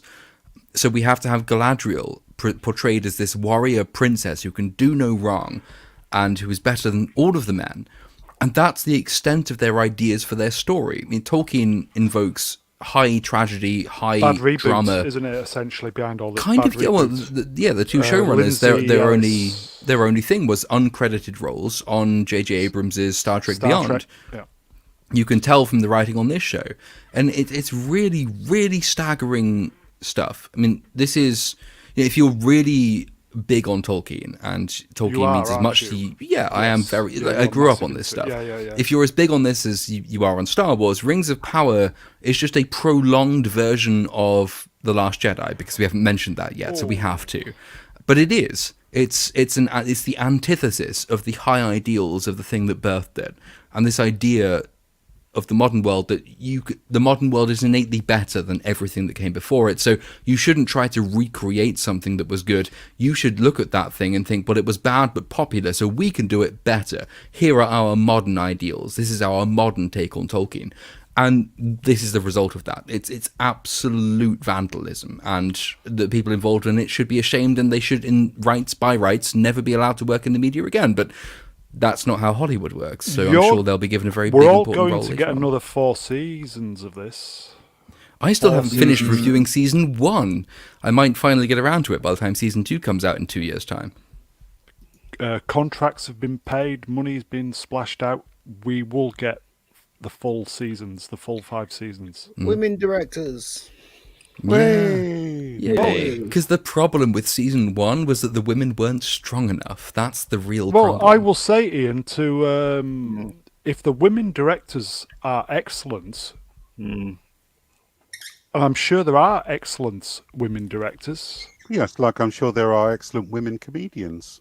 I just haven't seen them. There is also send me a link. There is also very, very poor male directors. So in the interests of fairness, but it does seem very, very doubling down. It's not fair. Obviously, it's not fair because they're hiring women because of this stupid agenda.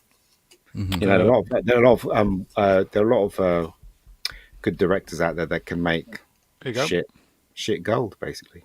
Yeah, I was going to say this. Romeo, Tango, November Zulu, Catherine Bigelow, yeah.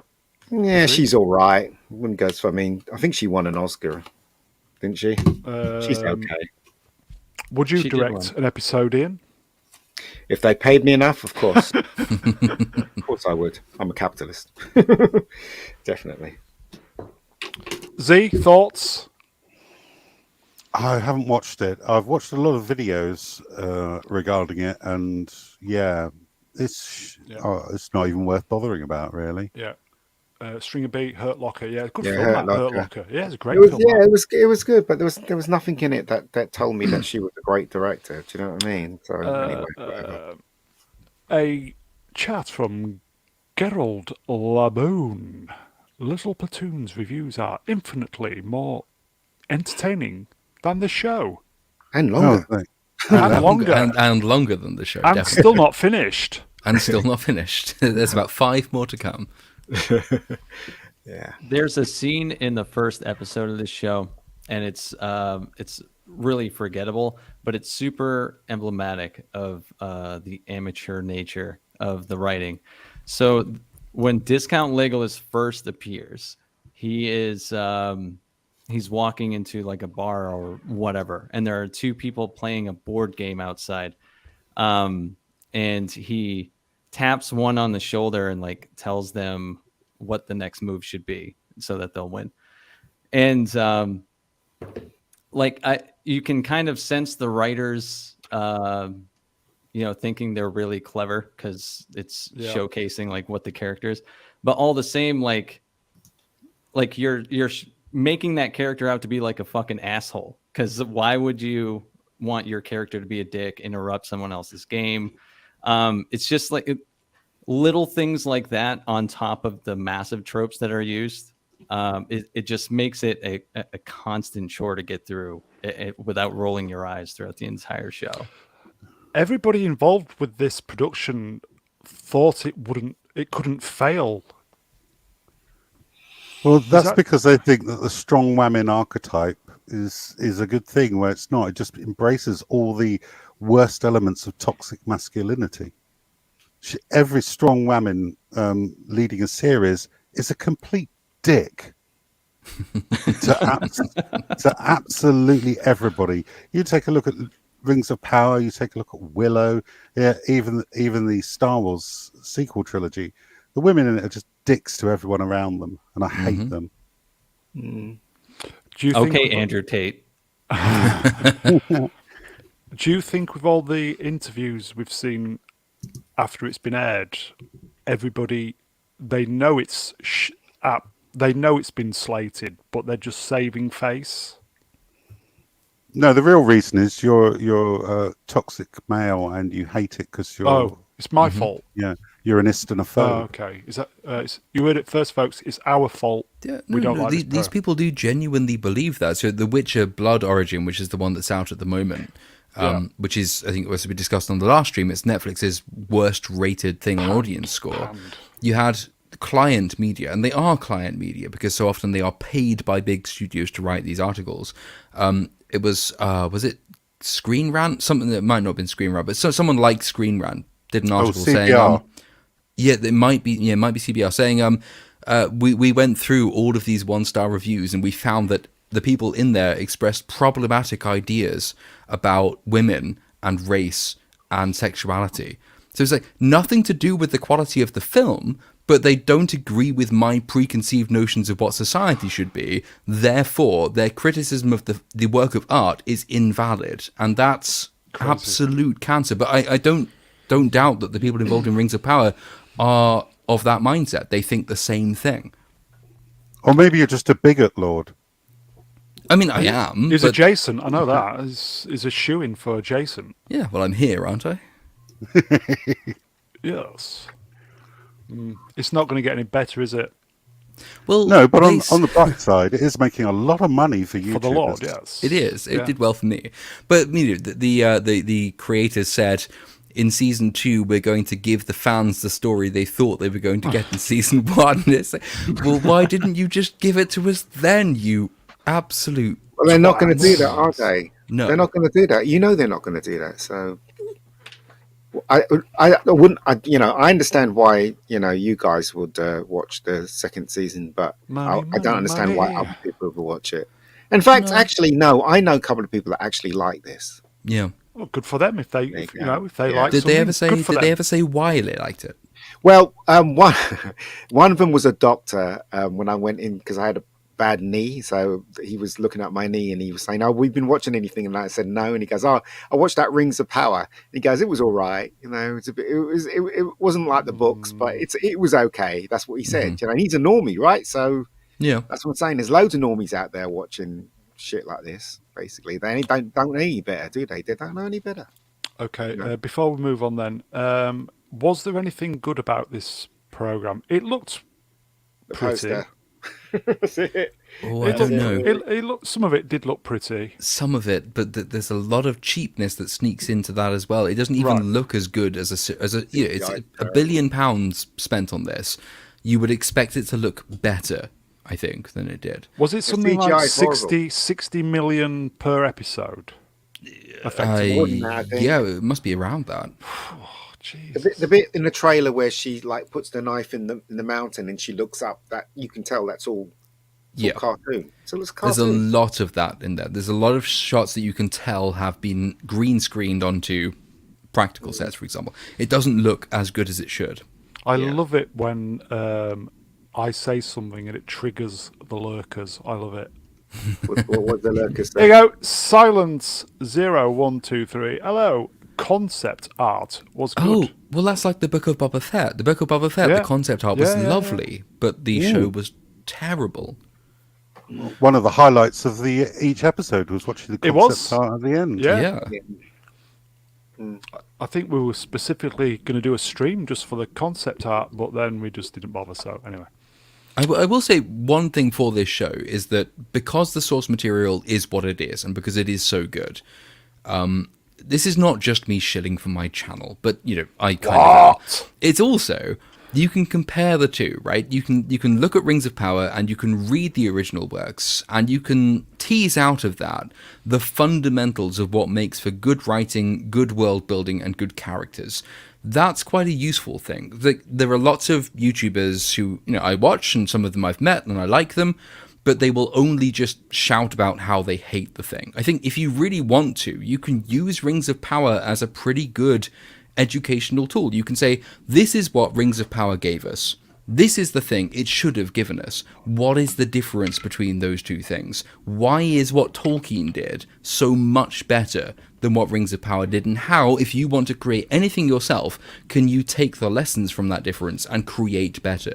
That's the most interesting. This is the reason they are the longest of the videos I've ever done, is that there is a lot in them that you can learn from. And the learning is by comparison. Rings of Power is shit, but you can improve yourself by watching it and comparing it. So there is that to be said for it. On this channel, we thoroughly look out for the smaller channels, the up-and-coming channels, and Zee-ThreePIO is shilling for... who's this? I don't know. I've never heard of that person. Just some random YouTuber I came across. I know that YouTube channel is actually quite... it's rubbish, really. Here we go. I think there's another more shilling. This is top shilling, everybody. There we go. It's shilling, as in 2p. Oh, that one's me. I know that one. Oh, is that you, Lord? Stream killer. Giving Lord the double header there. But the Movie Cynic has an announcement to make in terms of new channels, don't you? Okay. Oh, is he? He's well, I've just given him one. Let's hear it. Where is he? He's gone. Here? He fucked off for a minute. Don't know. He's gone. Oh, is he gone? Well, Movie Cynic is launching. Matthew. He is launching. No, I just seen in the private chat. He's gone. No, temporarily. No, he's launching a new channel in the next. I think it's the Monday or the Tuesday of next year. I think it is. Yeah. So in the next couple of weeks. So that will be worth looking out for. So Movie Cynic is another channel that you should definitely keep on track of. There's a new channel coming out there, and eventually we'll also get around to doing a movie stream thing regularly, so we'll see what happens with that. Lord, care to read that new channel? possibly.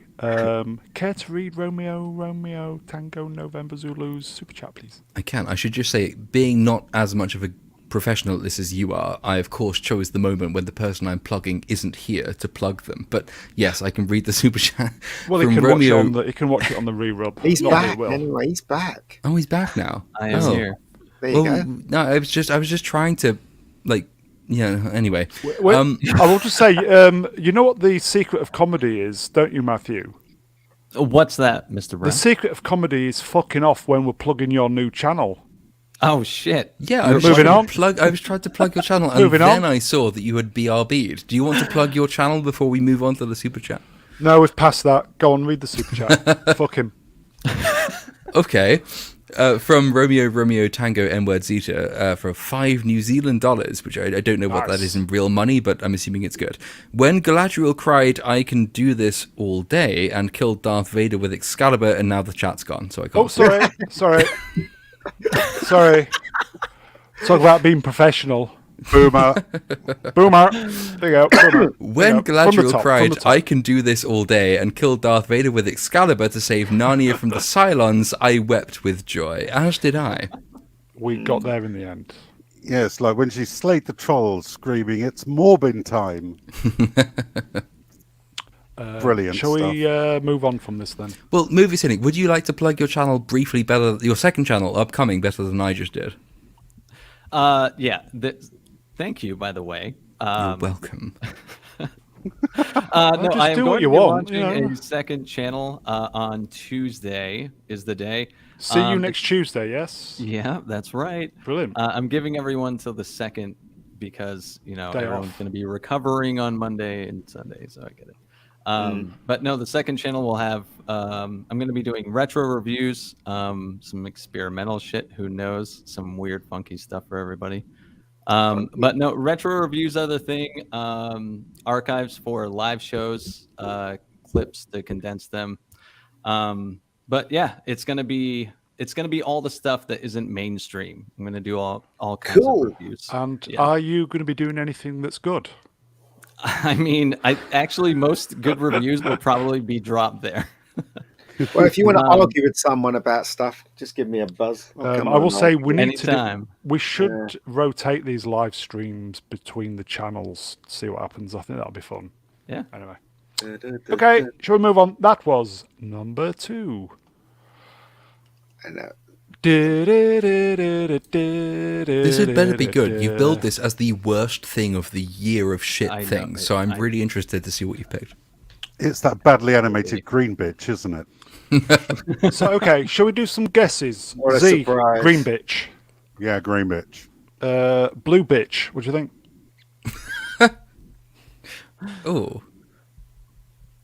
Movie, it wasn't a trick question. What do you think number 1 is? I think it's pretty obvious. It's She-Hulk, the green bitch, my blue bitch. The Lord. He was just recovering from you calling him the blue bitch. Well, he is, isn't he? Blue biatch. I let Mr. Brown push me around so you feel He loves it. He loves it. He loves it. He loves it. He loves it. I just sit here and laugh. Z said it. Cynic said it. I've seen it in the title slate for your stream, Well, so I already know that it's going to be She-Hulk. And Ian, what do you think number 1 is? She-Hulk. Okay. I can't argue with him because he's black. I'm gonna disappoint everybody. Everybody in the chat, what do you think it is? A few have been saying She-Hulk. Come on, guys. 35 people watching this. Come on, get your comment in there. Is it She-Hulk? Come on. 10 seconds. 10, 9. Come on. 5, 4. Franco says Shite-Hulk. Shite-Hulk.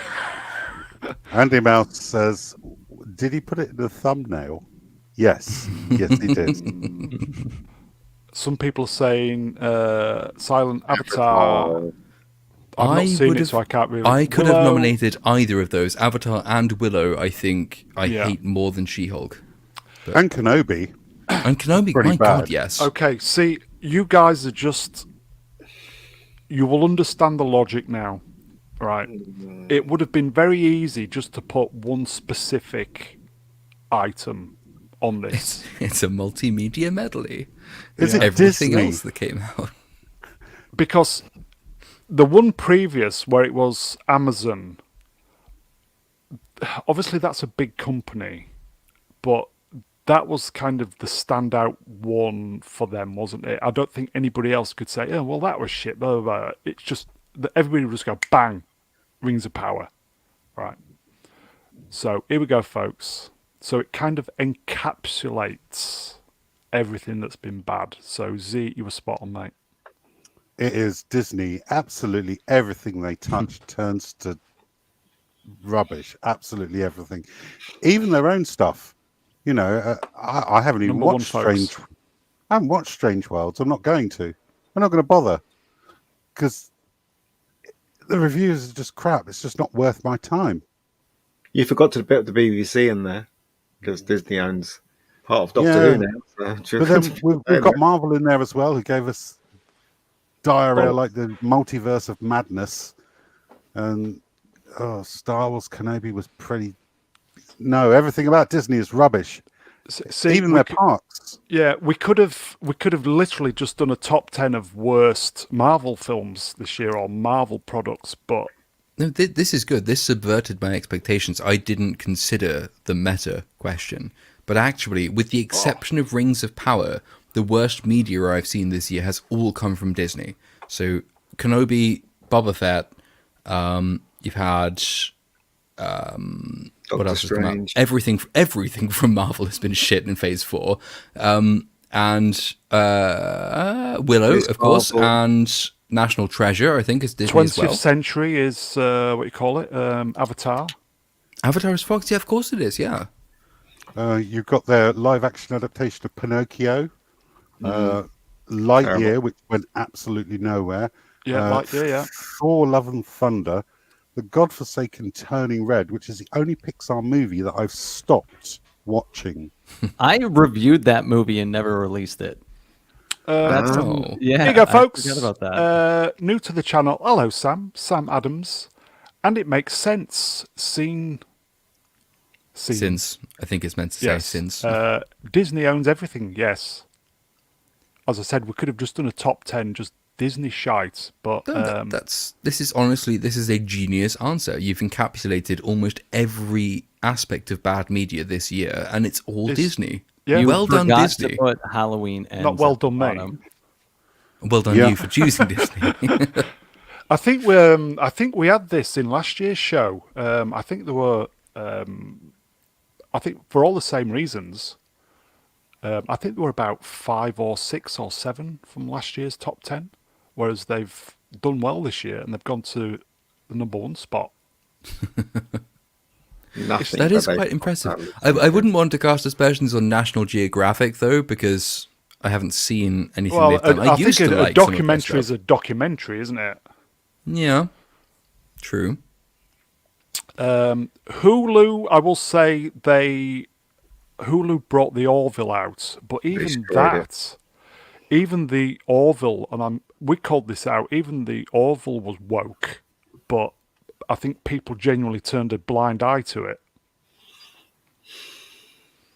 And I hate ESPN, so that's perfect. ABC, what programs do they bring out? Or is that the news? But Disney's 100% woke. Yeah, see, as you said, we've got the Disney productions, then you've got the Pixar productions, the Star Wars, and the Marvel productions. I don't think has there been actually one film or program that's been good? Well, I will say this for ABC. There you go. ABC released Everything Everywhere All at Once and Bullet Train and Violent Night.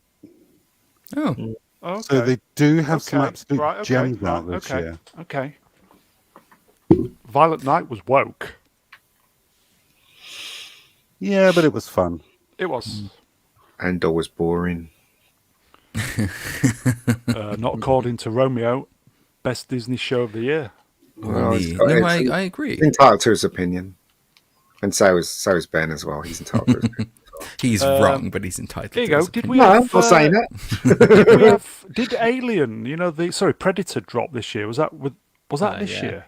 No, That was Predator so is rubbish. Firmly sub mid. I mean, it's better than a lot of the stuff that came out around it, but it's not good in its own terms. It's still stuff from the woke. Yeah. Worst Star Wars program this year then?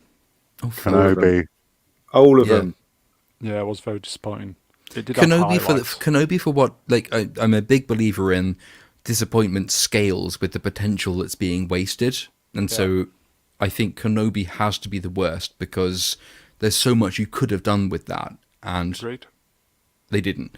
Boba Fett is probably a reasonably close second, but it's not in the same degree. Boba Fett was worse probably on its own terms in terms of storytelling, but it's not as wasteful as Kenobi was. I heard they had a really good script for Kenobi when it was going to be a movie. Yeah. And then KK stamped on it with a big it, size 10s, and then it ended up as a TV show. And the crap. Yeah, so they replaced Luke with Leia.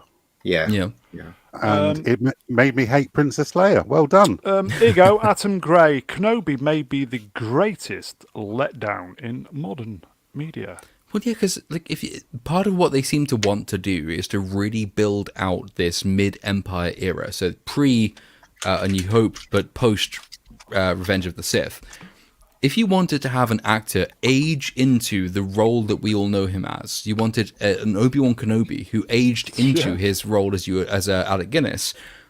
Ewan McGregor is the guy to pick. You could have done so much with that, and there's so much you can do with his story as well. But just completely wasted. I mean, that really was, that was a staggering waste of source material. KK fucked that one up.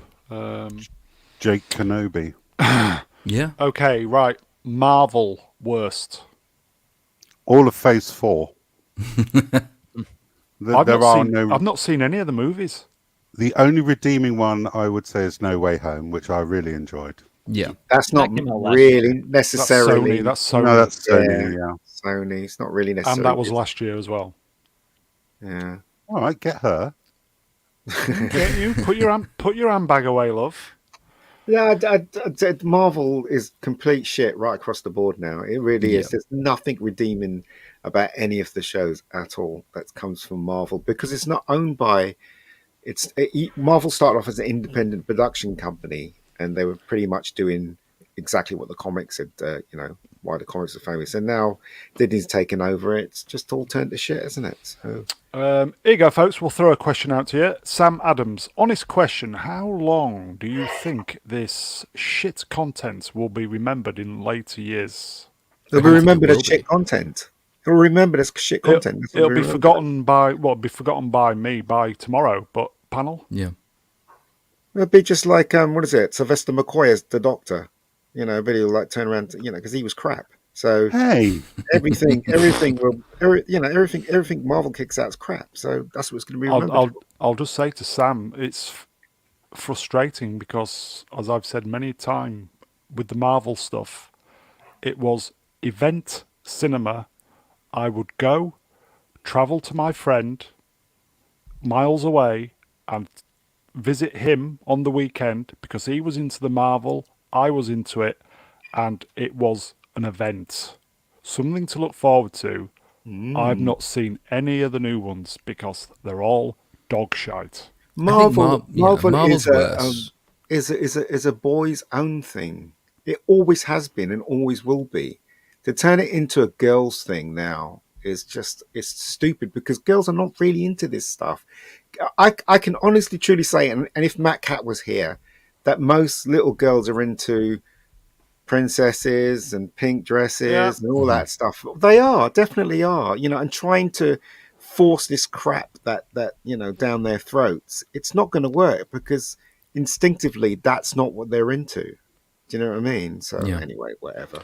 Are we definitely saying though She-Hulk was the worst of the Marvel? It depends how you're measuring it, right? Yeah, so exactly. I think Marvel is automatically worse than Star Wars because all of the bad Star Wars stuff we've mentioned has been TV only. and so it's for subscribers only. Yeah. Marvel has given us Wakanda Forever, Thor: Love and Thunder, Multiverse of Madness in principle as its closest equivalent to the cinematic event that you were just talking about. So Marvel has given us mass audience stuff, which is of the same quality as boring TV stuff that only fans will watch. Yeah. So there are two different metrics being used. I think artistically in its own right, like something like Kenobi is probably the worst, but in terms of how you're letting down your medium and your art form, Marvel has to take the top score there.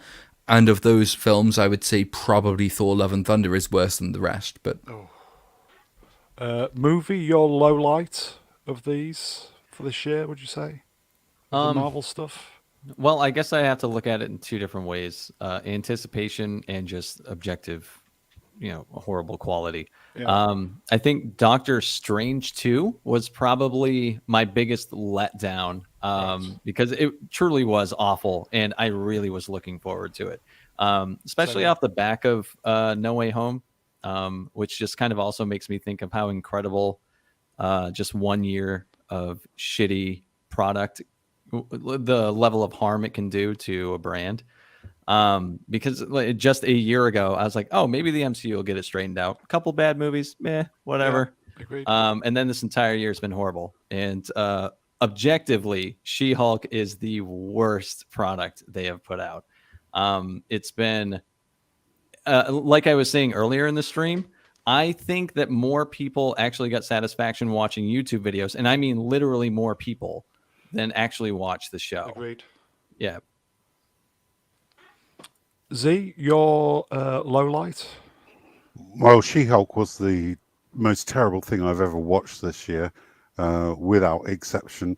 And doing the weekly streams here, it really got painful at times, didn't it? Funny though.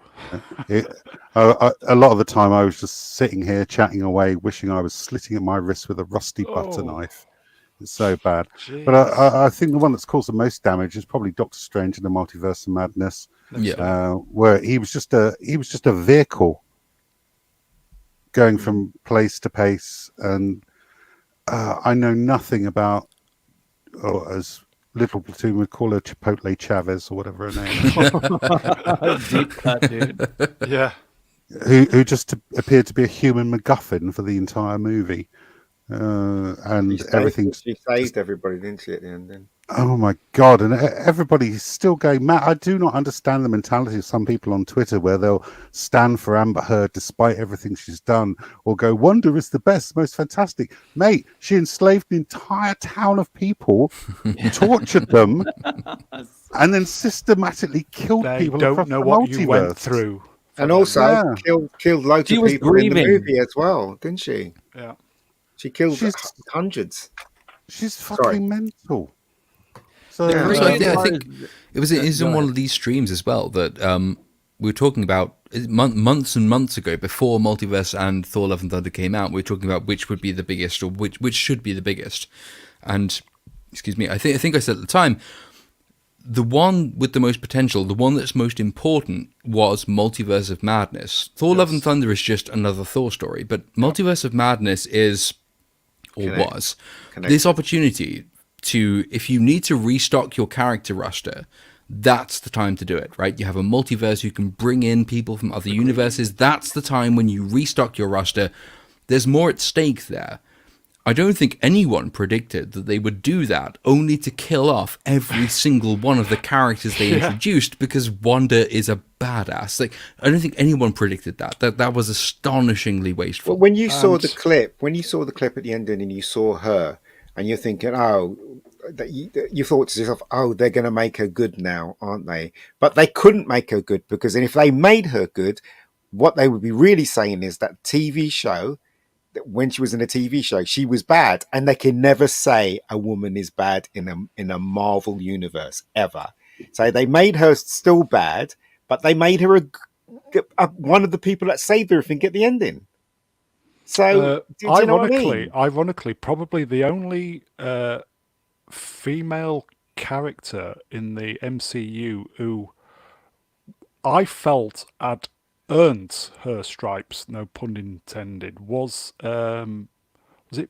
I was going to say Peggy Mitchell, but that's EastEnders. Peggy Carter, and they killed her off in 5 seconds. She was halved. Yeah, it's absolutely ridiculous. Mr. Fantastic introducing himself as the smartest man in the world, and then immediately doxing Black Bolt's power so that the Scarlet Witch can off him. But have you noticed that none of the males actually threw punches or damaged her in any way? It was just the females that tried to stop her. It was the most transparent thing. Yeah. The men died in the first 5 seconds in order to have the women fight for the next 5 minutes. And it was just... There are ways you can write that into what you're doing that makes sense, but if it's so transparently obvious why you're doing that... It's like the pandering scene at the end of Endgame with all the women together. Yeah, it's like that shot, but just amplified. Do you know what could have made a huge difference? You know, when they had they did Thor and Chris Hemsworth came and all the girls fancy Chris because he's a handsome chap and he's large and he's got loads of muscles, whatever. They could have done the same thing with Miss Marvel. They could have made her as sexy as hell, couldn't they? Cast someone that was really, really, buff and had a costume that you could just Google it. You know what I mean? And it would have been all right. Would have been fine. More people would have went to see that movie, but. No. I'm sorry, Ian. You're only allowed to objectify men in the Marvel. You're a fossil, mate. You're a fossil. Ian, what was your low light from Marvel or this year? I think it's got to be the Thor movie. The Thor movie was worse than, in my opinion, I've not seen it. The Hulk. That was it. The She-Hulk thing. It really was. Mind you, I only saw 2 episodes of She-Hulk and I was out. But the Thor movie was just absolutely awful. It really was. It wasn't funny. It was. I found it wasn't funny at all. What's funny about cancer? Who knows? You know what I mean? And it was just rubbish right across the board. Captain America and Thor were my favourites from the legacy films. Oh yeah. And I love Captain America. I couldn't even be bothered to go see the Thor movie, and that's not good. I didn't want to go and see it. I was forced to. My friends. I didn't see it again.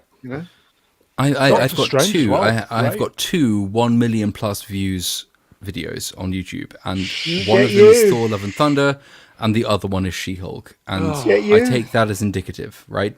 Those two things, in their own ways, are as bad as each other. So She-Hulk is probably more obviously bad, but Thor: Love and Thunder is more proximately bad. It means more that Thor: Love and Thunder was bad than She-Hulk.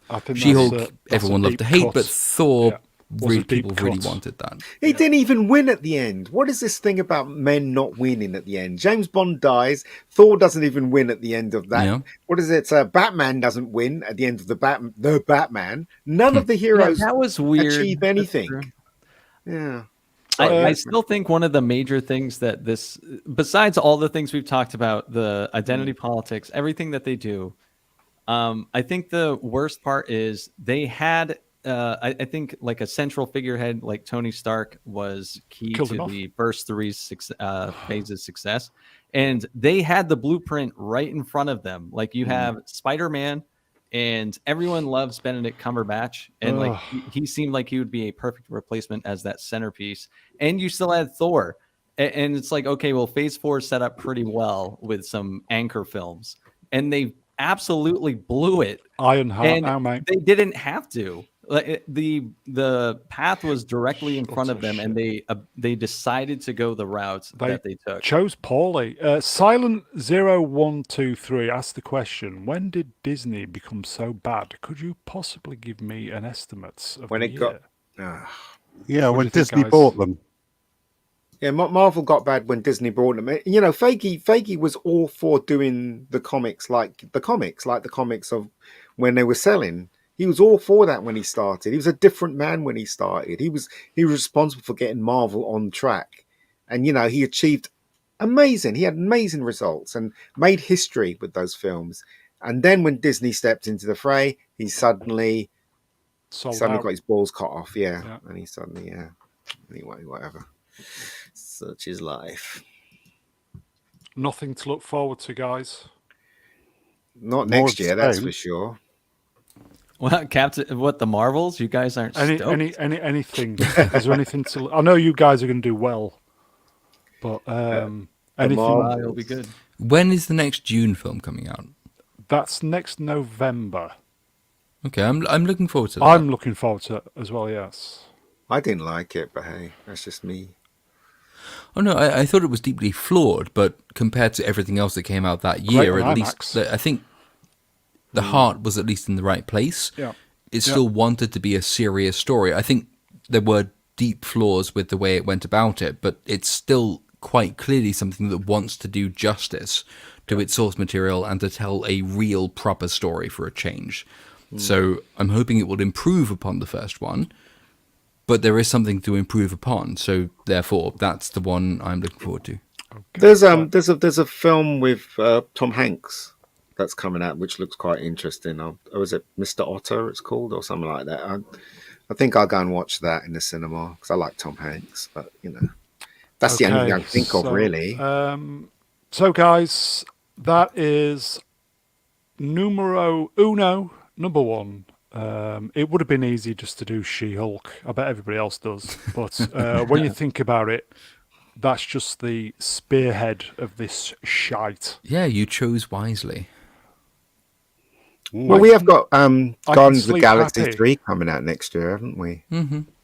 So that might be quite good. Wasn't too bad. It wasn't too bad. The special, I enjoyed it. Here you go, Franco. Great choice. Cheers, Franco. We've got Winnie the Pooh. It's coming. It's coming out. It's going to be interesting. Let's not bring China onto the stream. Again, genuinely upsetting. I loved going to see the Marvel films. Just how the mighty have fallen. I loved all of these things that Disney has raped in a ditch. Oh dear. Yep. And as I said, even the Orville Expendables 4 smelt of it. Anyway, okay. Expendables 4. What? That is number one, guys. The Walt Disney Company. I fear well earned. Yeah, well earned. Yeah. Yes. So, okay. So, and finally, there is more. Honourable mentions. Where's Halloween Ends? It's there. It's there. That was number one for me. Oh, it is there. Right. Even though you called it a different film, but I had to double check. They call it Halloween Kills. Yeah, you plonker. Call yourself a fan. Jesus. Well, I'm not a fan of that movie. Fuck that movie. Okay, we'll try and we'll go through these and we'll finish at 2:30 Scottish dentist time. So, Kanye West. Scottish dentist time. 2:30. Why is that Scottish dentist time? Tooth hurty. Oh, I see. I'm old. Okay. So Kanye West seemed to do okay at one moment and then he just self-destructed again. Yeah? Yes. He's banned again now, isn't he? Well, he did start saying the Jews controlled the world, so... And then immediately got cancelled. Yes. Yeah, there is that irony there. Yeah. I did like the White Lives Matter, what he said. I thought the irony was very delicious for me, but there you go. Okay. The GRR bill in Scotland, that's probably who's done that. That's the... Gender recognition bill. Yeah. That's not good, is it? A little sturgeon. High old sturgeon. Causes problems because in Scotland you can now go and say I'm a woman and Scotland will say okay fine you are, but it doesn't align with the UK's legal system on that point. Also, it was done over the heads of every single women's rights organisation in Scotland who correctly pointed out that this would destroy female-only spaces. It's not a good bill at all and deserves more attention. So, yeah. Wasn't there someone in America that was... he was like well, he's not a woman, obviously, and he's advertising tampons actually got him to advertise. Mulvaney, what's his name? Dylan Mulvaney. Yeah, right. he's been under the knife recently. Time Prophet says he's going to Scotland so he can identify as a Scottish man. Yeah. Okay, so next one, Ian, Doctor Who. Oh, God. Doctor Who. Everybody knows that I disagree with the casting of Doctor Who. Doctor Who is not black, nor is Doctor Who a woman. But, that people, obviously try to cancel me for that. Doctor Who is on its way to being super woke with all the evidence that are pointing in that direction. Yeah. What can I say? I hope it doesn't go down that route. I hope I'm wrong because I really want Doctor Who to be back. Same. Doesn't look like 3 episodes of joy, folks, and then I think it's gone. Yeah, but that joy might not happen because we got a trans woman in it and everybody else is gay apart from David Tennant. I mean, no disrespect to gay people out there at all, but I find it odd that almost every character in that show is gay. It's just, I don't know. I just want Doctor Who back. That's all. I think he's gone, mate. Yeah, well, at least we've seen the end of Jodie's shit kicker. Yeah, I guess. But Movie Cynic, do you know who Jodie Whittaker is? I do know of the controversy. I don't watch the show. Thank God. I'm pretty well versed on the controversy, though. Yeah. Thing is, with hair like yours, you'd fit well in with the Oh, Doctor yeah? Who. Yeah, you'd be a shoo-in for a part, yeah. Yeah, Yeah, so I can infiltrate. And you could play the guitar while you're in the TARDIS as well. That'd be quite cool. Really cool. What's next then? Okay, so the turd that refuses to flush. Ezra Miller. Who'd like to go? Yeah, movie. Ezra Miller. What a guy. This fucking them. They should fire them. Brilliant. I still can't believe that he did so much bad shit and then he got nicked for stealing booze from somebody's house in the middle of nowhere. I think Ben's had enough. He's gone. I think he got booted I out. think he might have accidentally disconnected. I feel that we said Ezra Miller and it triggered the Lord, everybody. It triggered the Lord. If you ever want to piss the Lord off, just go, Ezra Miller. He's back.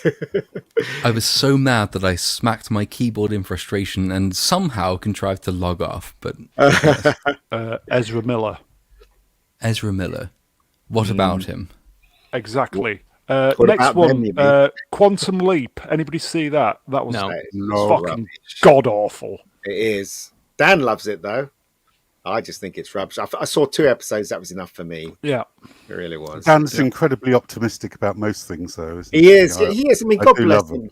Yeah, God bless him. I mean, he is very optimistic, and that's good, right? But for me, I can't agree. And I don't want to see the bad things, but unfortunately, my eyes are open and I can see the bad things. So That's also an answer that could have been applied to Ezra Miller. Yeah. Okay. Truckers protests Canada. I actually believe in the truckers' protests. Same. I think what's his name? Trudeau. Trudeau's an idiot. He's a complete and utter tossbag. He really is. Trudeau tried to ruin these people's lives, but when they did something in China, he's saying, "Yeah, we support blah blah blah with China." What a wanker! Yeah. Sheer double fucking standards, hypocrisy at its Well, finest. I can't even speak to my friends down in Canada because a lot of them are gay, and I can't have a discussion with them because they actually are into what the laws are now in Canada, and I'm scared of talking to them about these subjects because then I'll just piss them all off. Do you know what I mean? So. Biden, President Biden, movie. You like that one? That doddering, senile, kitty sniffing pedo. Easy with the kiddie sniffing. He fell off his bike and it wasn't even moving. I saw a clip. That was funny. He fell, was this the year he fell up the stairs? Yes, No, that was last year. That was last year. That was That's hilarious. Right. Yeah. It's hard to keep track with Biden, but yes. He's supposed to be the leader of the free world, but you could distract him with the music from an ice cream van. Did you see there was this woman doing hand signs while he was doing a speech, and he just kept mumbling and she didn't know what to say because she didn't understand what he was saying. What's going on? Yeah, He started talking about a politician or a person who died about 6 weeks previously and he didn't even know. TikTok. Yeah, It's a cancer. That's evil. I'm pretty sure China. That's been created by the Chinese to subvert Western civilization. It's a psyop to bring. It's a psyop to bring the West down. It's evil. It's evil. What can I say? If you want evidence for that, China bans TikTok in China on precisely the same grounds as we are now complaining about it, right? China does not like TikTok because TikTok engenders this wacko sense of SJW fanaticism in its young people. So China, which owns TikTok, doesn't allow TikTok to operate in China, but it will happily propagate TikTok in the West because they know what it does. And they are smart and sensible, and we are not. I will say, folks, if you're on TikTok, delete your account. Halloween, Too late. The Chinese already know. Got your data. They've got your data. Halloween ends. It certainly did. Thank God. This was the worst thing of 2022 for me. This was worse than the war in Ukraine. It's worse than inflation. So much goodwill for this film. I was like, come on.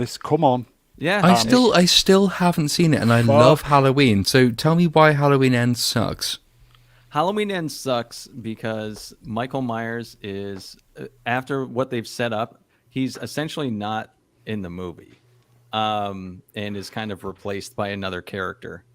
In the third act of a trilogy, in the third part, they decide to completely switch things up, and it's not for any particular reason other than because of the pandemic. They had more time, and they're like, "Oh, wouldn't it be fun to do this?" So it kills everything they set up from the second movie. Nothing makes sense of what characters are doing, what their motivations are now. After how Halloween Kills ended, it sets Laurie up as a person that, like, she doesn't even know her daughter is dead yet, but she's already wanting to leave to find Michael Myers and kill him. So you assume, like, after she finds this out, the next movie is going to be like all out war. She's trying to find him. But this movie starts off with, you know what? I decided to just let things go. It was, awful. It was terrible. I still think you should watch it, Platoon, because I want to get your take on it. I will do that over the next couple of weeks. You know, when I go to see, I'm not into the horror genre, but I am I have sentimental fluffiness towards Halloween.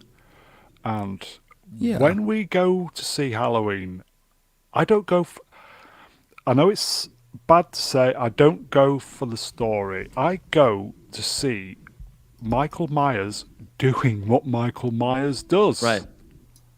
And yes.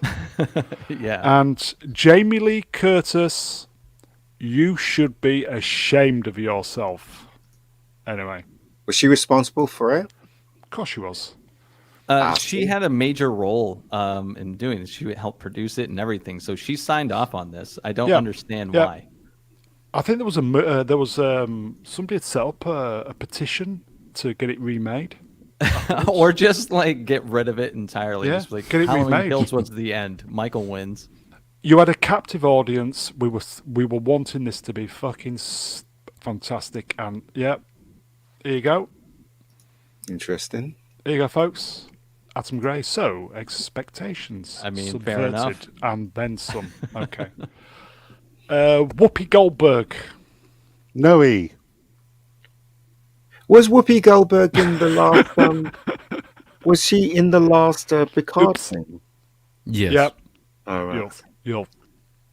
Yes, but she's also made rather offensive remarks regarding the Holocaust, which is rich from somebody who's appropriated a Jewish surname. The Holocaust wasn't racist. It was just white people killing each other. Yeah, I would say apologies for spelling Whoopi Goldberg wrong, but I was mad at the time. Well, so she, so... Yeah, late entry, Witcher Blood Origin. Not seen it yet, but it's on my list of things in the next couple of days. Yeah, Probably going to get another 1 million views. Hopefully will. Apparently that is the worst thing this year, according to some Lenny fans. Henry's in it as well. Again. Is he really? Yeah, Again? playing a bad guy. Yeah, so there you go. He's been in 2 crappy stuff. Picard. I had to double check, but yeah, Was that Picard. this year? Yeah, this year, yeah. My God. It's been a long year. It has. I love you, Tate. And then I had to double check Star Trek Discovery was also this year. Oh my God. Fuck off, was it? Yeah, February, yeah. Oh my God. It was the tail end, finished, I think, February. Yeah, season 4. Season 4, yeah, it would have been. Yeah, oh my God. BBC. I mean, yeah, BBC's completely woke now. It's absolutely horrendous. And it's only going to get worse. So, I think that's it, folks. Please consider donating channel links, all that stuff. I think that is it. Well, let me just add one more honourable mention. It's been exactly 6 months since Ghislaine Maxwell was sentenced to 20 years in prison, and not one single person from her list has been arrested or charged. No, don't you see? She was the only person in history who trafficked people between nobody. Exactly. So that's the reason why. How can they prove that she actually trafficked people without a recipient? Well, they that's got that's the way now, isn't it? Yeah. No, they got witnesses. The girls that have been trafficking, so that's what they're convicting her on, I guess. The witnesses. So, but you're right. None of the people that were on the list, none of the people that she's, trafficking to, they're not being mentioned at all, and I wonder why. So that is it, folks. I will say. I'll start again. Chat, you are wonderful. Great to see the regulars, and definitely great to see some new faces. And we always appreciate the interaction. I will say tonight's show has been dedicated to Melvin Deeply. Has he come back? Is he dead? Every subject was triggering him, and he had to leave. So, Melvin, we appreciate you taking one for the team. I will say also, yes, there is a best of coming. I think we're going to try and do that Saturday, hopefully, or at some point before New Year's. So, chat, you are wonderful. We are truly nothing without you guys. So I will thank the guests.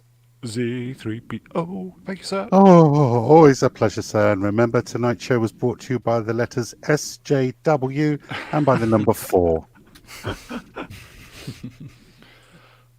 Blue Boy, Movie Cynic, Matthew, thank you, my friend. Hey, thank you. Andrew Tate. It's Blue Bitch, remember? Yeah, sorry. Blue Biatch. Thank you, Matthew. Biatch. Biatch. Nice way to end 2022. Biatch. Moving on. Stream Killer. Ian, thank you, my friend. No worries. And last but by no means least, there is good inside our next guest. It is the Dark Sith Lord Chord. Thank you, as always, and Happy New Year to chat, in case I don't get on again before then. I think that's it, folks. It's been a bit of a struggle tonight. Worst moments, but hopefully when we do the top 10 best, we will have forgotten all about this. So I think that is it. We are out of here. I'm going to press some buttons and take our leave. Take care, everybody. Bye. Oh, God.